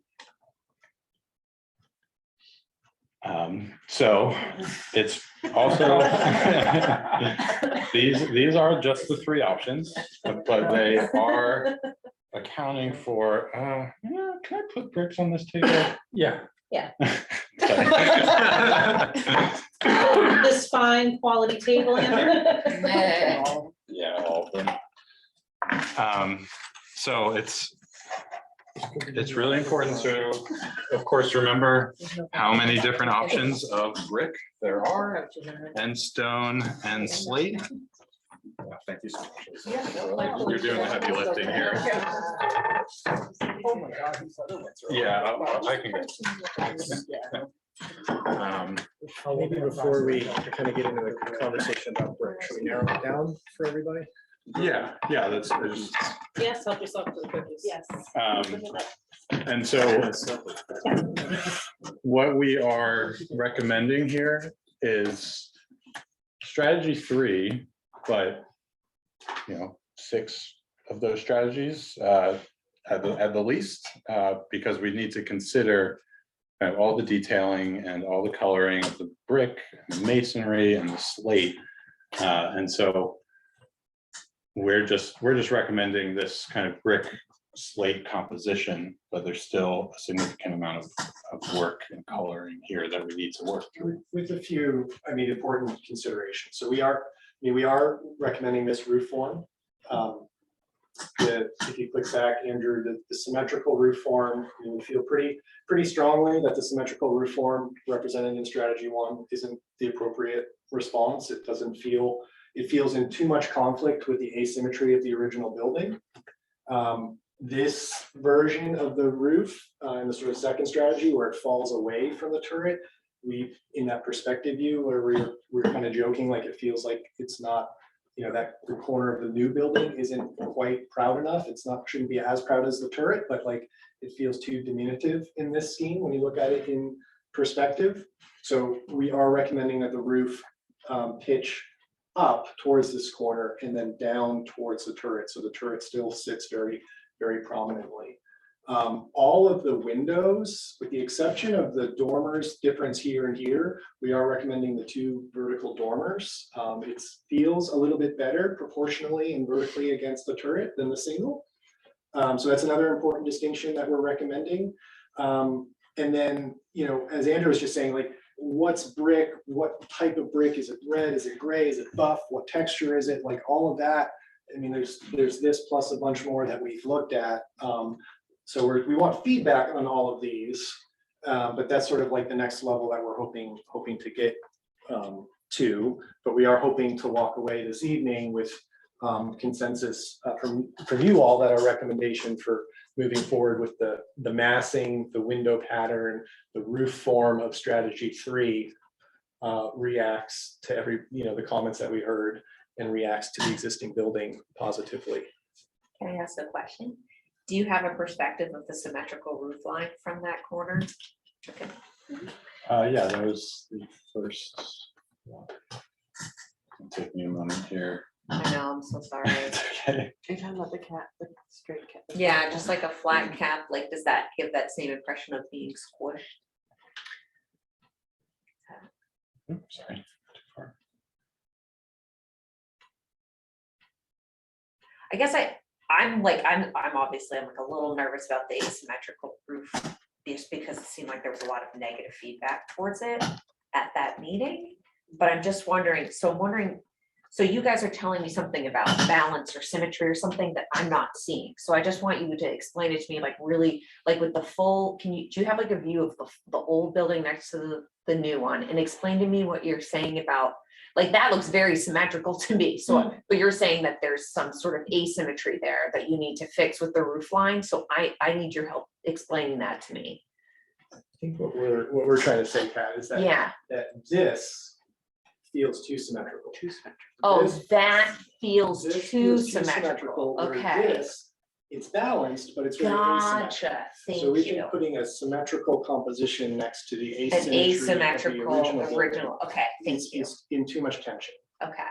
Whereas the other roof forms, and then adding another vertical dormer starts to break up our new composition to feel balanced but asymmetrical in response to the original one. Gotcha. I think Andrew has a comment. Yep. Andrew, go ahead.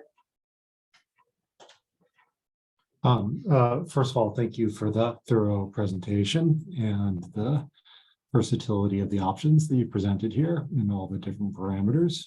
It's a lot of work, and you can see there's dozens of options and variables. I think you make some really good points, including that last one. I think putting a symmetrical, basically neoclassical form next to this American Gothic asymmetrical form is as inappropriate as the 70s edition is to the building. It doesn't dialogue.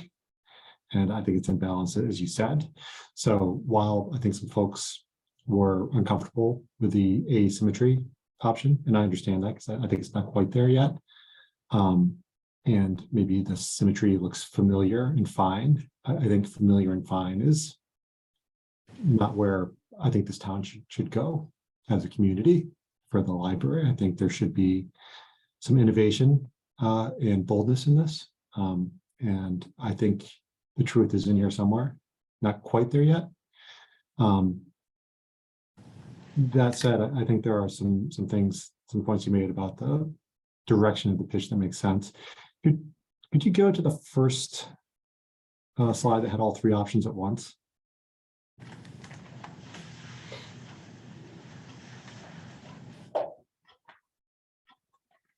Did we have the 3 new ones? in there? Didn't there? There we go. Okay, so if I can challenge everybody's imagination by mixing and matching these verbally. I agree that the pitch, the asymmetrical pitch in strategy 2 is going the wrong direction because of the primary view of the addition from the main roads. The pitch on option 3, I think, is going in the right direction. In the last meeting, there was a lot of people gravitating towards the gray top to the building, which is you see in strategy 1 and 2. And in 3, the top is sort of bleeding down. And I know there's detail that shows it going from, gray slate to brick. I think what it's doing there is cutting the building in half in a way that is undermining the cap so that it's not a cap. So I would love, and I don't think I saw it anywhere in here, a version of this where the brick, goes to the point, the whole vertical surface, the red brick, and just a gray top there, because I think it's undermining this option in a way that isn't really related to the form, but related to the proportion of the material on there. And also, I feel like the idea of kind of spinning the material down or the vertical surface and having it spill, the building's maybe doing too much. That's a layer on top of expressing the interior that isn't quite necessary. And I even wonder about the whole idea that you made at the very beginning of the inverted spire element, the inverted turret, which I like conceptually, but is not really expressed here because that element's cut in half.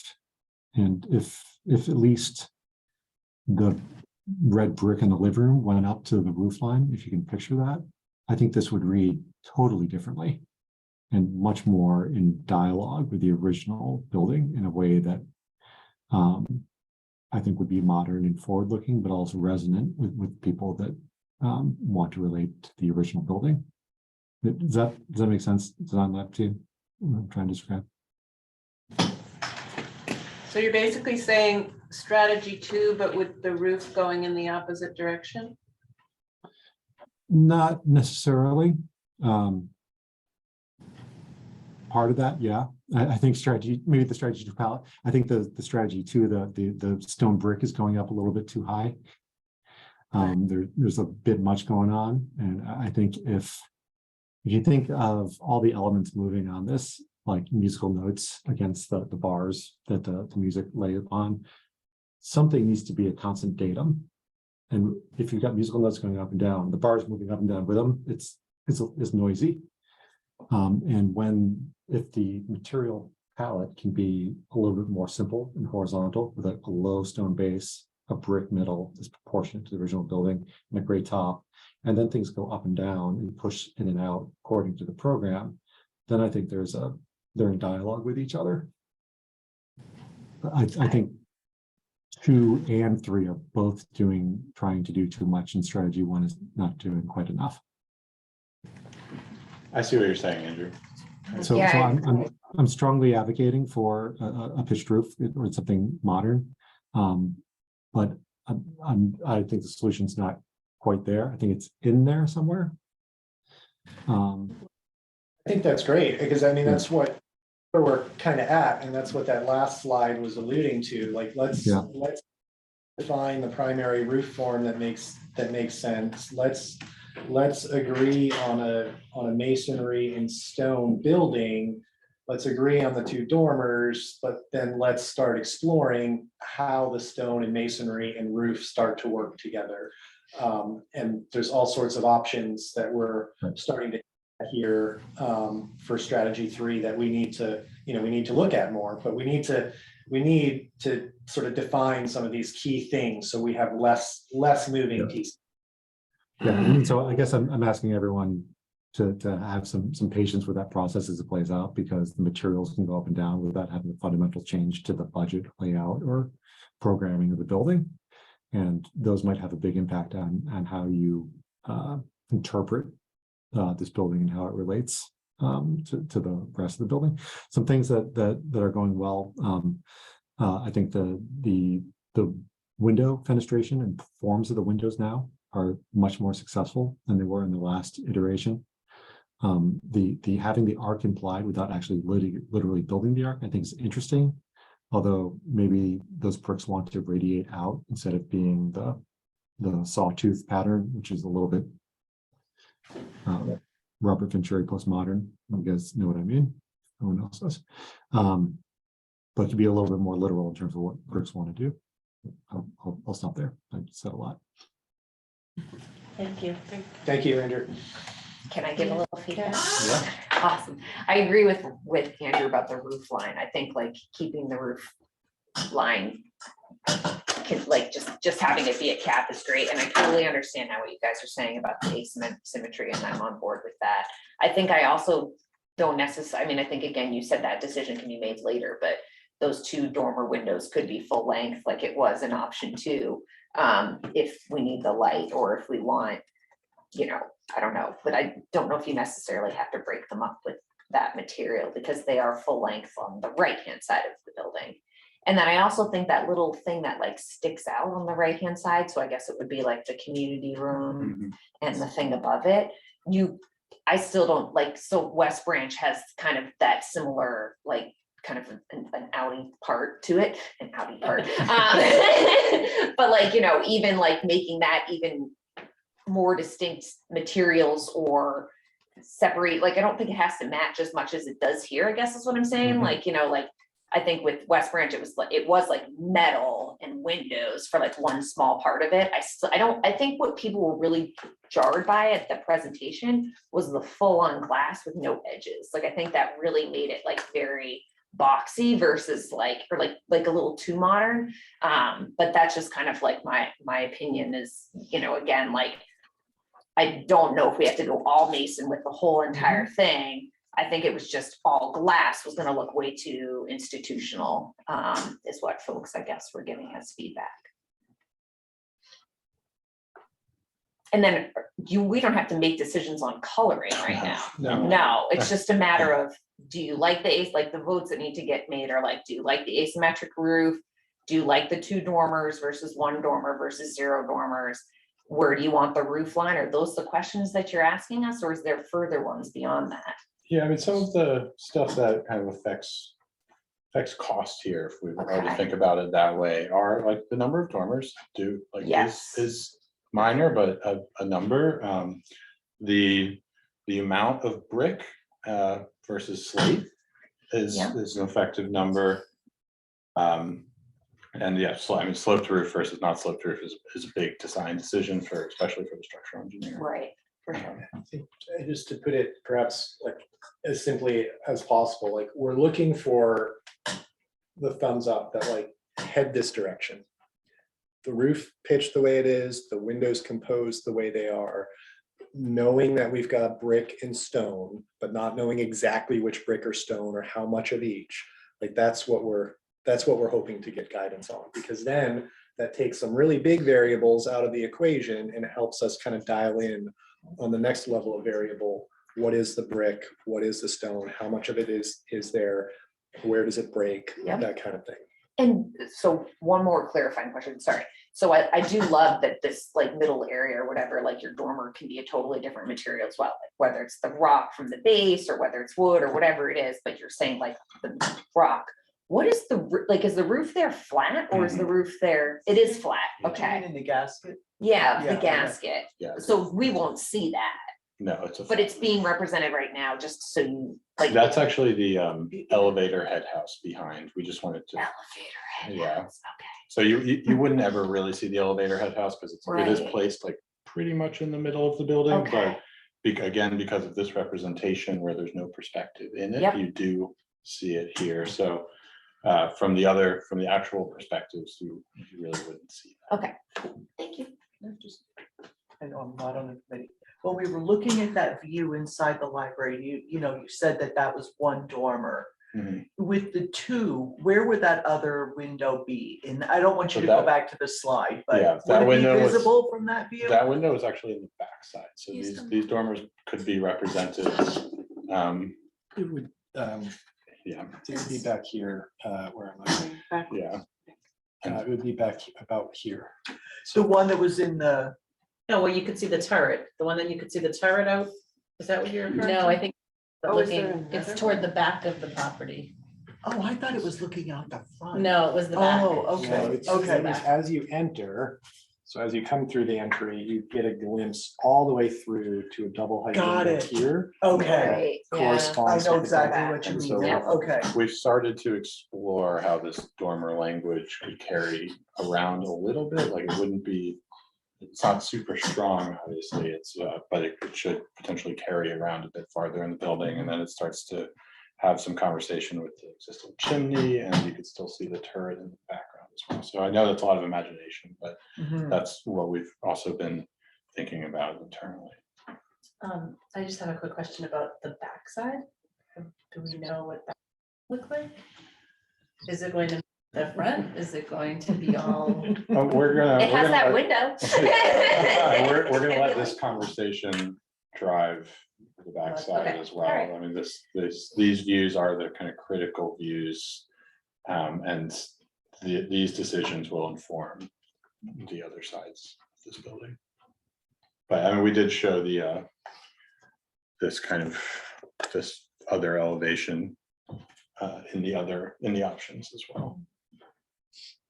So maybe we take, Yeah, I just had a comment. A lot of people talked about the arch and you didn't say too much about it except in using it to kind of hint with the brick.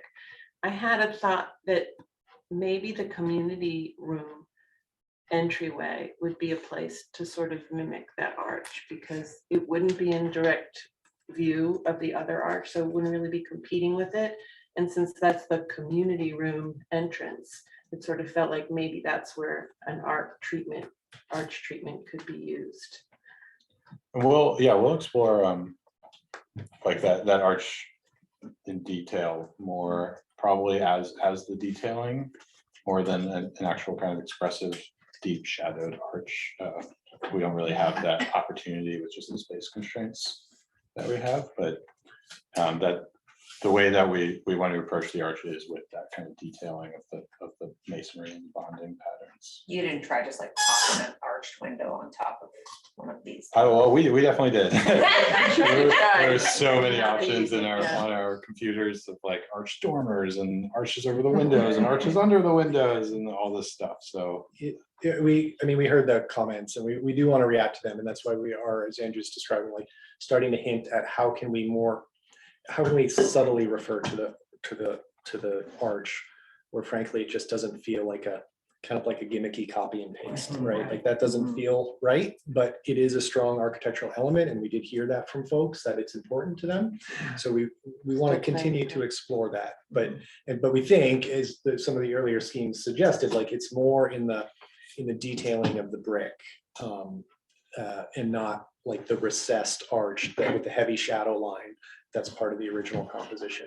But yeah, it could go on the other elevation. Yeah, we haven't looked at that, but we can. Yeah, does everybody kind of understand what's going on in these drawings? I'm not sure. Yeah. And this is, just want to explain that, like, that arch is represented strongly through the details. And we were pretty excited when we saw that. That's really interesting how that's looking now. So it wouldn't, like, it may not be cutting through another one or anything, but that's just what we wanted to get at with these drawings. and Yeah, how- 'cause I how think the detail is to expressed. Melissa's point, I think the hope would be that the community room entrance would be sliding glass panels that we had. So I don't know that you could actually do an arch there, because it wouldn't be a one door entry. We wanted to be able to have some idea of being able to open up almost like the whole wall to have inside outside programming. Yeah. So I don't know that you could mimic an arch on that side. But through detailing. there Yeah, might be maybe a through your idea potential. with the detailing with the Yeah. brick. so to move us along, are we ready to maybe make a vote on the roof? I've had my hand up. I haven't had a chance to speak. Oh, I don't see your hand up. There Here we it is. go, go ahead. the screen hand is up and then anyway, I first of all, thank you, Andrew, for your comments. I like the third strategy best, the shape, the massing, but I think there are far too many textures trying to be represented. It gets really busy to me. I don't like all the different brick. Maybe if I saw it, I mean, here I am sitting on this, just seeing the screen, not even in the room. And also, I must have been the only person in the last meeting who liked the more glass in the corner. So, but another thing is, the way the drawings look, the windows look, I'm not sure how to express this, but in the old building, the windows seem to sit back from the surface of the building. And in the addition, the proposed is they seem almost flush with the surface of the building. And they have the vertical separations. So to me, that I don't, and I'm not sure that helps anymore for me, but it looks like, again, it may be just the way the drawings are done. For example, on this one you just put up, I really don't like the one on the right, but I just think all of them, they have too much going on at once in a relatively small area. I wonder if there's another way to express, to vary the surfaces without having so many different. Even if it were, I don't know, is that called sawtooth? That stuff that's sort of sticking out? Yeah, it's a brick laid at 45 degrees, though. It's the same material. Okay, well, I guess, is there somewhere I can see it in the flesh? Do you know of a building that has it? Because it doesn't present well to me in these drawings. We do have some precedents earlier. The historic arch, isn't that how that's done? That is, Or is it above the arch? It's a little different. it is a little different, but that's like a dimple Yeah. pattern that goes Oh, in got that, but it. that's also kind of But you a could use detail that. that we could Yeah. use, yeah. I personally I find the sawtooth very interesting, and that's maybe why it was in all of these. And,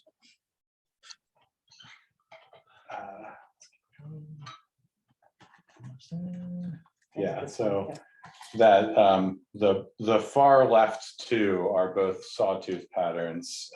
The left one is more vertical, but I think it's still considered sawtooth. I have to talk to a mason to get an actual name on it.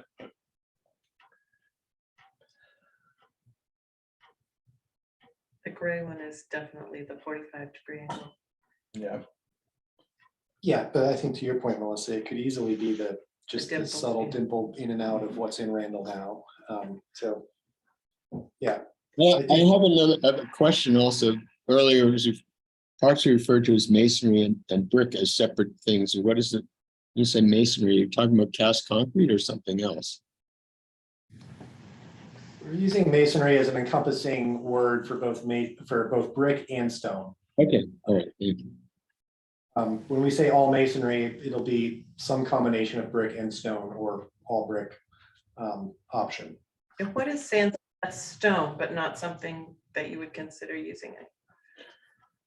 We don't think sandstone is really that durable Yeah. material. I mean, it's obviously represented as not very durable on the existing building, so we'd be hesitant to Is there provide something that that, as a recommendation. is there a brick that imitates that?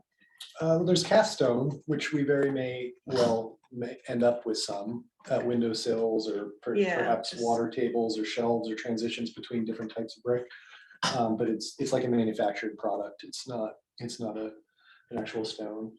Actually, in that top left one, you can see we have stone lintels. in Oh, that right, one, yeah. So Does everyone feel informed enough to make, or to vote on the shape of the roof? Did you play around with peaks in any way? I don't like the earlier sloped versions. roof. I understand what you're saying about the cap, but I wish there was a different way to break up the symmetry than the slope, because I don't like the slope, but I don't know if you played with peaks at all. We looked at gables early Yeah, on. gables. It It's- didn't fit the volumes correctly, and you start to, and since the volumes are broken out, you start to get that kind of McMansion-y, like many different ridges in them.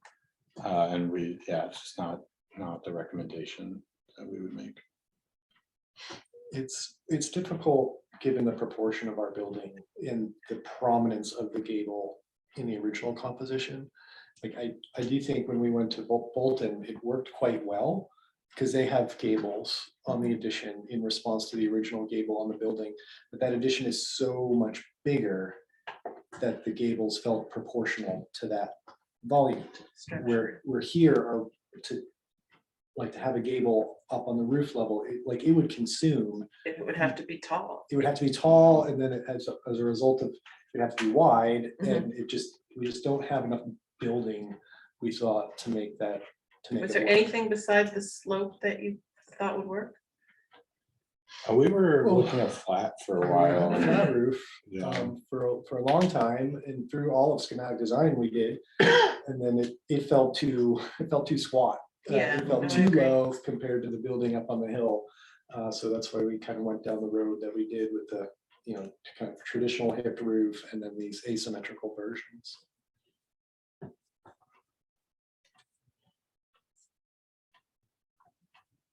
Anyone want to make a motion? You're looking at me. Yes, I am. I don't know how to word this. All right. I make a motion that we approve Design Lab going forward with an asymmetrical roof line That's with two illustrated in dormers, as strategy 3. illustrated in strategy 3. With 2 dormers, I'm throwing that in there. Is that okay? I'm making that a motion. 2 dormers and the asymmetrical roof line. I have a second. I second that. Okay, any discussion? I would like to leave open the possibility for subtle articulation of that peak. Maybe like a skylight or something comes through the inverted double height space. Some expression, and I think some details can come to refine this and make it look a little more finished.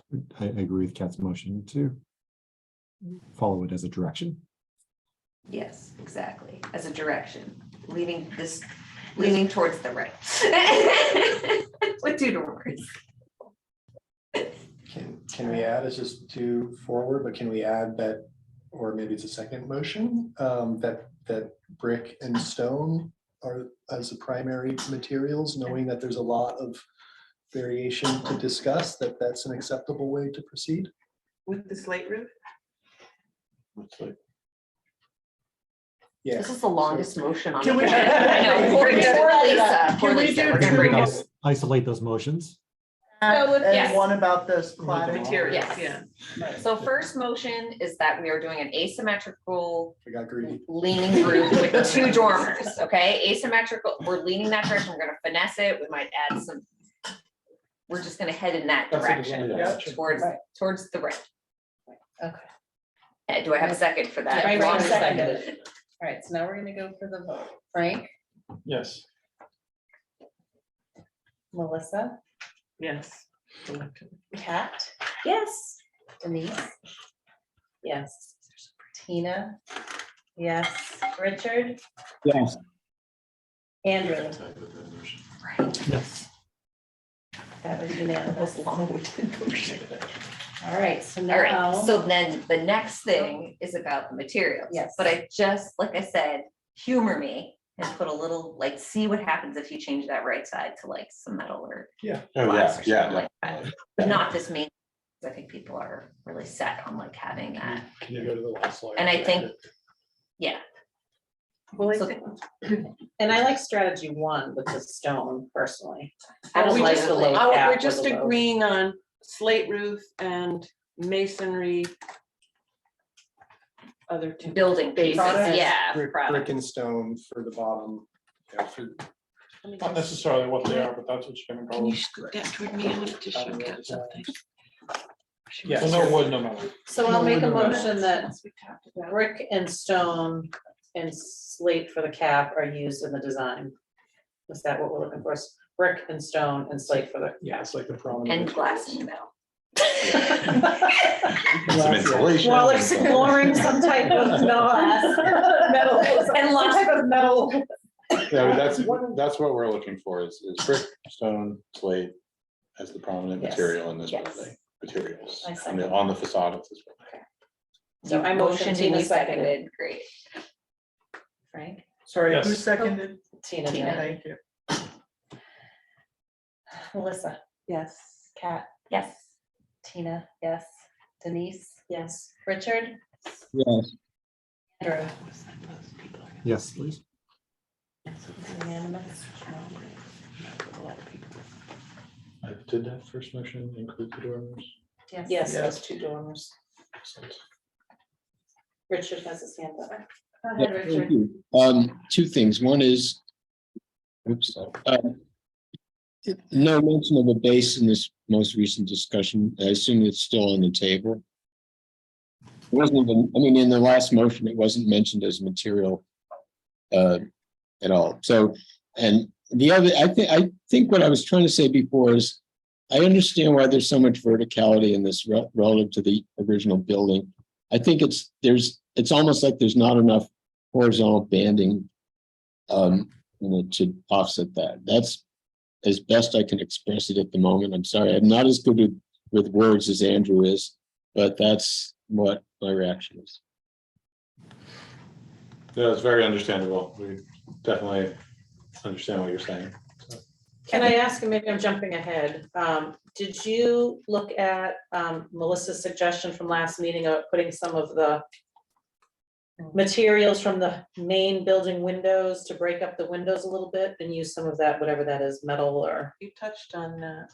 Yeah, At the we've beginning. been looking at how a horizontal material, and in this presentation, we kind of expressed it as that detailing between the windows, but that we can refine more to create that to be a little more horizontal potentially, and look at that and look at how to potentially where those materials meet each other, how that horizontality happens, because that's all kind of in the detailing as well. I mean, when slate hits brick, there needs to be something there. So, I don't know what's gonna happen next, where you're gonna go next with this, but because I don't feel like we have that many opportunities while you go back and do your sketches. I wanted to just kind of give my feedback, which was, there was a slide where you talked about the base going, okay, from the turret, the base went up a little bit to the door and then down over here. Mhm. And I wondered why you went up from the turret, like, why wouldn't you continue the turret base and just go straight across?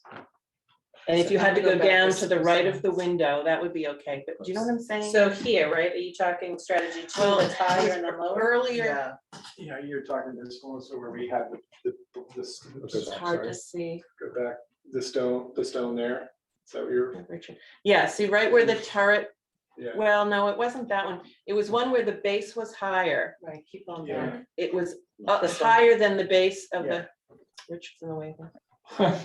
Richard. Richard Yeah, Dunn. see how at That's a good joke. just to the, because he can't, see, just to the right of the gasket, Yeah. okay? Where You was jump, that? yeah, you jump up higher there than the base of the turret. And I wondered why you didn't just go straight across from the turret. That part of the base seems too high to me. Yeah, so Oh, I you're see saying what pick you're up on this saying. down. Yeah, the right window. there, Yeah. go there. Good. I'm sorry, it's such a minute detail, but Yeah. I felt like, it'd be okay to carry the base across to the door and then Yeah. drop it down on the other I- side. Yeah, That was one of my comments. And then I asked about the sandstone, and you did point out that some treatment in there that mimicked the sandstone. Also, Richard talked about the fact that the windows aren't recessed at all. Were the gray lines actually brick of some kind that you had on that one? Yeah, that Picture. was a different bonding to make it a more vertical Those element that would- brought the. Would window they? back. Yeah, I don't know how that would look, but I think that would maybe be more, if you're not gonna actually recess the windows, then maybe that would kind of mimic the older windows a little bit more. And just the treatment, you can see it a little bit on the turret, how just above that small window piece at the top, there's a horizontal line that's a different color. I don't know if, I don't think, is it sandstone? Do you know what I'm talking about? Below the slate on the turret. And then again, Yeah, that's Samsung, yeah. Here, these. it goes all the way across. This band. Yeah, and the one above it, yeah. Yeah, that's all Samsung. Can you pull those over into the design in some way to have that those horizontal Yeah. lines? Yeah, you can, we do actually have those kind of as diagram lines. This datum is picked up off of there. Okay, The top head of these windows is pulled off of the head of those. and I mean, other than being the same height, is there an actual line? Is there an actual division where you've got a different color brick or Like all the anything? way across? Yeah, Not yet, but that's something we could look at. And yeah, not continuously, but it's where that detailing starts and stops. okay. So it kind of creates a thicker band. But I if you wanna think, think about it that was way. Richard just saying there's too much verticality and he wanted to see more horizontal lines? Yeah, I think picking up some of those things from the. Yeah, art. so, yeah, no, I get you. So like that horizontal band could be more prominent. And Right. instead of being broken by the verticals are broken by the horizontal. Right, right. Yeah. And, you know, I personally like the slate coming to where it is in this picture. And then brick, and then the base, as we talked about, kind of maybe moving over and being of it. That's my input.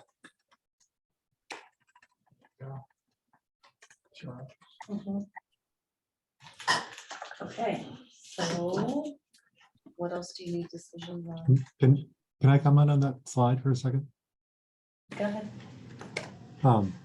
I think there were some really good comments there, and I think this is a really good slide to talk about, like a lot of the issues that came up. If the kind of taxonometric view material palette were applied all the way across, and that was kind of the datum against which everything played off in and out and up and down, I think that would address Richard's comment that the up and down of the stone is very busy. So I think just maybe keeping it simpler and having like a datum and trying to have that be the constant against the variables will help. There's one comment. Second comment is in the gasket there. So I see the gasket, which had been glass, is now glass and stone, and it looks like it's pushed back a little bit, and that's to the left of the little arrow that is marked by A. Is that right? That Yeah. stone and glass is a couple feet back. Yeah. I'm wondering whether that zone would be a good place for, say, the charcoal brick, or even bringing the slate down there to have that whole gasket recede back. Because it may, I know actually a lot of it is this view, which is making it look like they're in the same plane, and they're not. But that might help the busyness of this. So I think that would be an interesting thing to test. That's the second comment. Third comment is in terms of the material of the stone base, and I do like the stone base, and I actually like the way that the window intersects it down at the bottom of the axon view. We might have to do investigative excavation to understand what that base is, but irrespective, it could just be granite, because it might not be granite. I don't think there's any granite in the building, but maybe there is. Granite is a very good material for hitting the ground and durable compared to sandstone. I mean, just walk through Back Bay and you'll see that play out. And that could also relate to the war memorial that we talked about in the last session. So that could be something where you can have a lot of fun in terms of texture and you know, playing. It can be rough, it can be coursing out an Ashley pattern, or it can be straight patterns and do something. So that could be simple. And then the third one, I'm just echoing and agreeing with everybody that I think having the depth of the window is going to be key. So when some people say this looks too modern, I think someone said too institutional. I think that's what they really mean, too sterile and flat. And the depth of the original building is good. So just having some brick return and pushing that glass back will help this tremendously. Okay, thank you.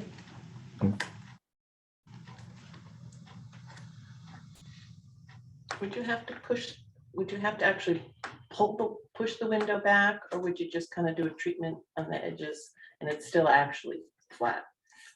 I was just thinking about it a little bit, like, for the nooks, you know, the windows might actually want to be a bit more flush with the exterior so that you have depth on the interior so that you can sit in it.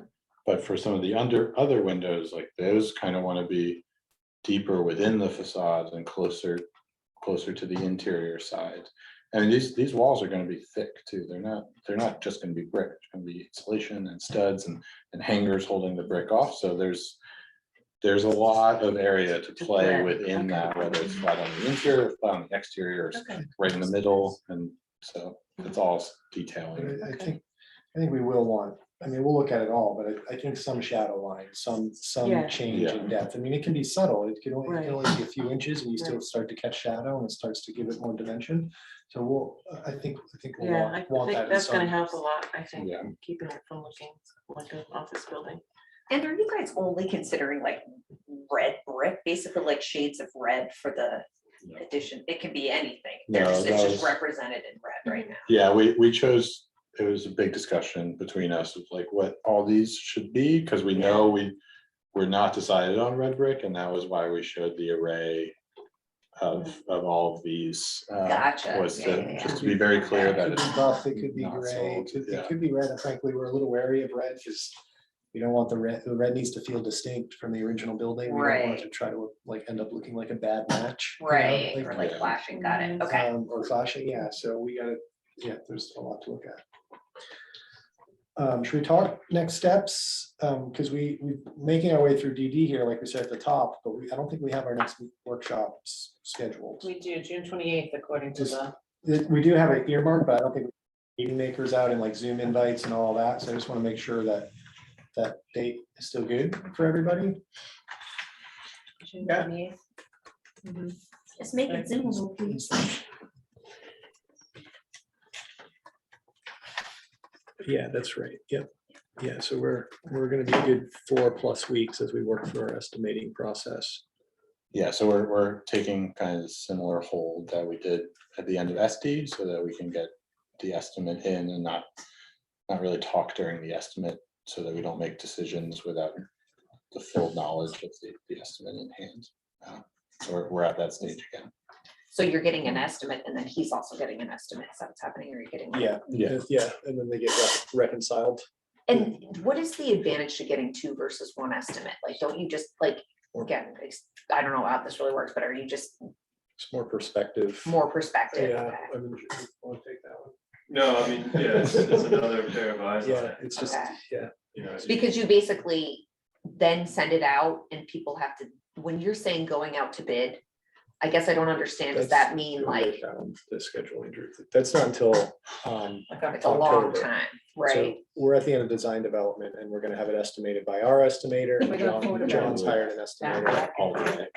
Those two independently are gonna come to their estimate Yeah, and then we'll see what those are and then we're gonna get them together. Yeah. And then reconcile it. So Yeah. estimator one will say, hey, I was carrying this for brick. Estimator B was saying I was carrying this. Let's Yeah. carry what's in the middle. Yeah. And then we get to a number that we're just that much more confident about. Yeah. Because we've got more people looking at it. Then we go into the whole purple bit or the dark blue bit here, construction documents.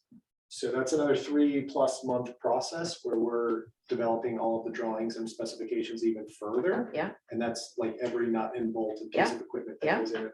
And that takes us through September, and that's then, once we have those bid documents, when it goes out on the street, so to speak, for general contractors to bid on it. so and keep in like, mind, it cannot go out to bid unless town meeting approves additional spending at the fall town meeting. Oh, that's Because the if new they do not strategy now? approve. You I'm sorry? are, that's the new strategy? We have to, we've only been authorized to spend, I'm not saying collect, like, I'm not saying they have to fund it, but they have to authorize to spend it. So we have to go back to town meeting in the fall to authorize whatever the estimates coming in to ask for that additional spending authority. My goal is to not ask the taxpayers to pay for it, Okay. but I then need fundraising, trust fund money, I mean, I cannot absorb $2 million within the budget. So we need money. okay, so this estimate will help us to inform that vote as Yes. well, right? Like, Yes. okay. Because got I it. need to know what we're asking taxpayers to authorize. Right, but like us just saying like when I go to my house and I say, I ask, like the architect estimates that this addition's gonna be $200,000. A contractor could come in and tell me, no, it's actually gonna be $300,000 or $400,000. Yeah. But that's why there's escalation cost built in. Okay, Yeah, there's contingency and all that. That's why we're using. so the two estimator is estimators. only for our benefit, it benefits, Estimators, they factor not the in bids. Contingency to factor in escalation to the best of their knowledge, but Right. you know, they're looking at other bids they're seeing coming in, they're looking at reporting that they're getting, so they're getting their best guess, which is really what it is, and what they think it's Town gonna meeting is cost. September You don't know what it's 18th, actually gonna cost. until Monday, bid day. September 18th. Because then anyone can just say, I will do this for $1 million, I'll do this for $2 million, and you just pick. Yeah, kind of, I mean, We'll have a 50% CDS. kind of. I'm so sorry, I'm so new to this. No, it's. That's another checkpoint. So we will have another checkpoint too. So town meeting is September 18th. Right out here, just at the tail end of our CDs, we do have another, what we're calling a 50% CD estimate in the middle. So we've got our estimate that's happening in June here, the two Yeah. estimators that we just talked about. We'll get a number. We'll be able to refine the drawings even further, hopefully dial in on the brick and the stone and all that. And then we'll have another checkpoint here, tail end of August, to get those numbers refined as best we can. All right, awesome. But yeah, I mean, if the contractor wants to be competitive, they can sharpen their pencil, so to speak, and low, and it's competitive, right? So. All right, awesome, thank you. So the 28th is on calendars for everybody? Yeah. Okay, good. Is there anything else that needs to be discussed, or can I motion to adjourn? No, you can't adjourn. Do you have anything else? No, we're good. This has been great. Thanks, everybody. I make a motion that the exterior design committee approve the joint meeting minutes from April 12th and the full design meeting on May 3rd. Second. Kat, Yes. Melissa? Yes. Richard? Yes. Yes. Frank? Yes. Tina, yes. Denise? Yes. John, did you have an update for us? I don't have a lot, you know, we No, met please. a couple of weeks ago and I gave you the full report for the month of April and a bit of May. Next, actually tomorrow, I'm gonna start advertising for a commissioning agent. So as I said the last meeting, that's, it's an engineer that's gonna represent the owner directly. They'll be in charge of testing and verifying your mechanical systems, electrical systems, plumbing systems, making sure that they're functioning according to what, you know, they were designed to do. They'll be involved to some degree in the design process, doing a review of the construction documents, but mostly they'd be involved in testing the equipment once it's installed after occupancy. So I'll be working on that, and I'll have a recommendation for you guys to approve at the next meeting on June 28th. And the other thing, and Design Lab touched on it this morning, we had that meeting with the traffic advisory committee, so we have some action items that are gonna come out of that. Something that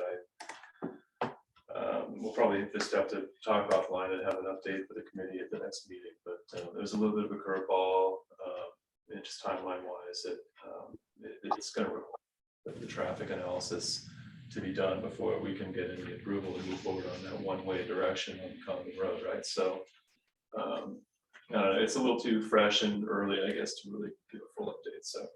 Is there anything we as a committee can do to help support that effort in any way? No, so I'll say, I mean, I talked to the police chief after that meeting. You know, we are looking for alternatives outside of the planning department's traffic study. Depending on the cost, you know, I will just authorize funding to do our study sooner and not tie it into the full planning of the center. Because they don't have that funding yet. So we're still working through that internally to figure out what we can do.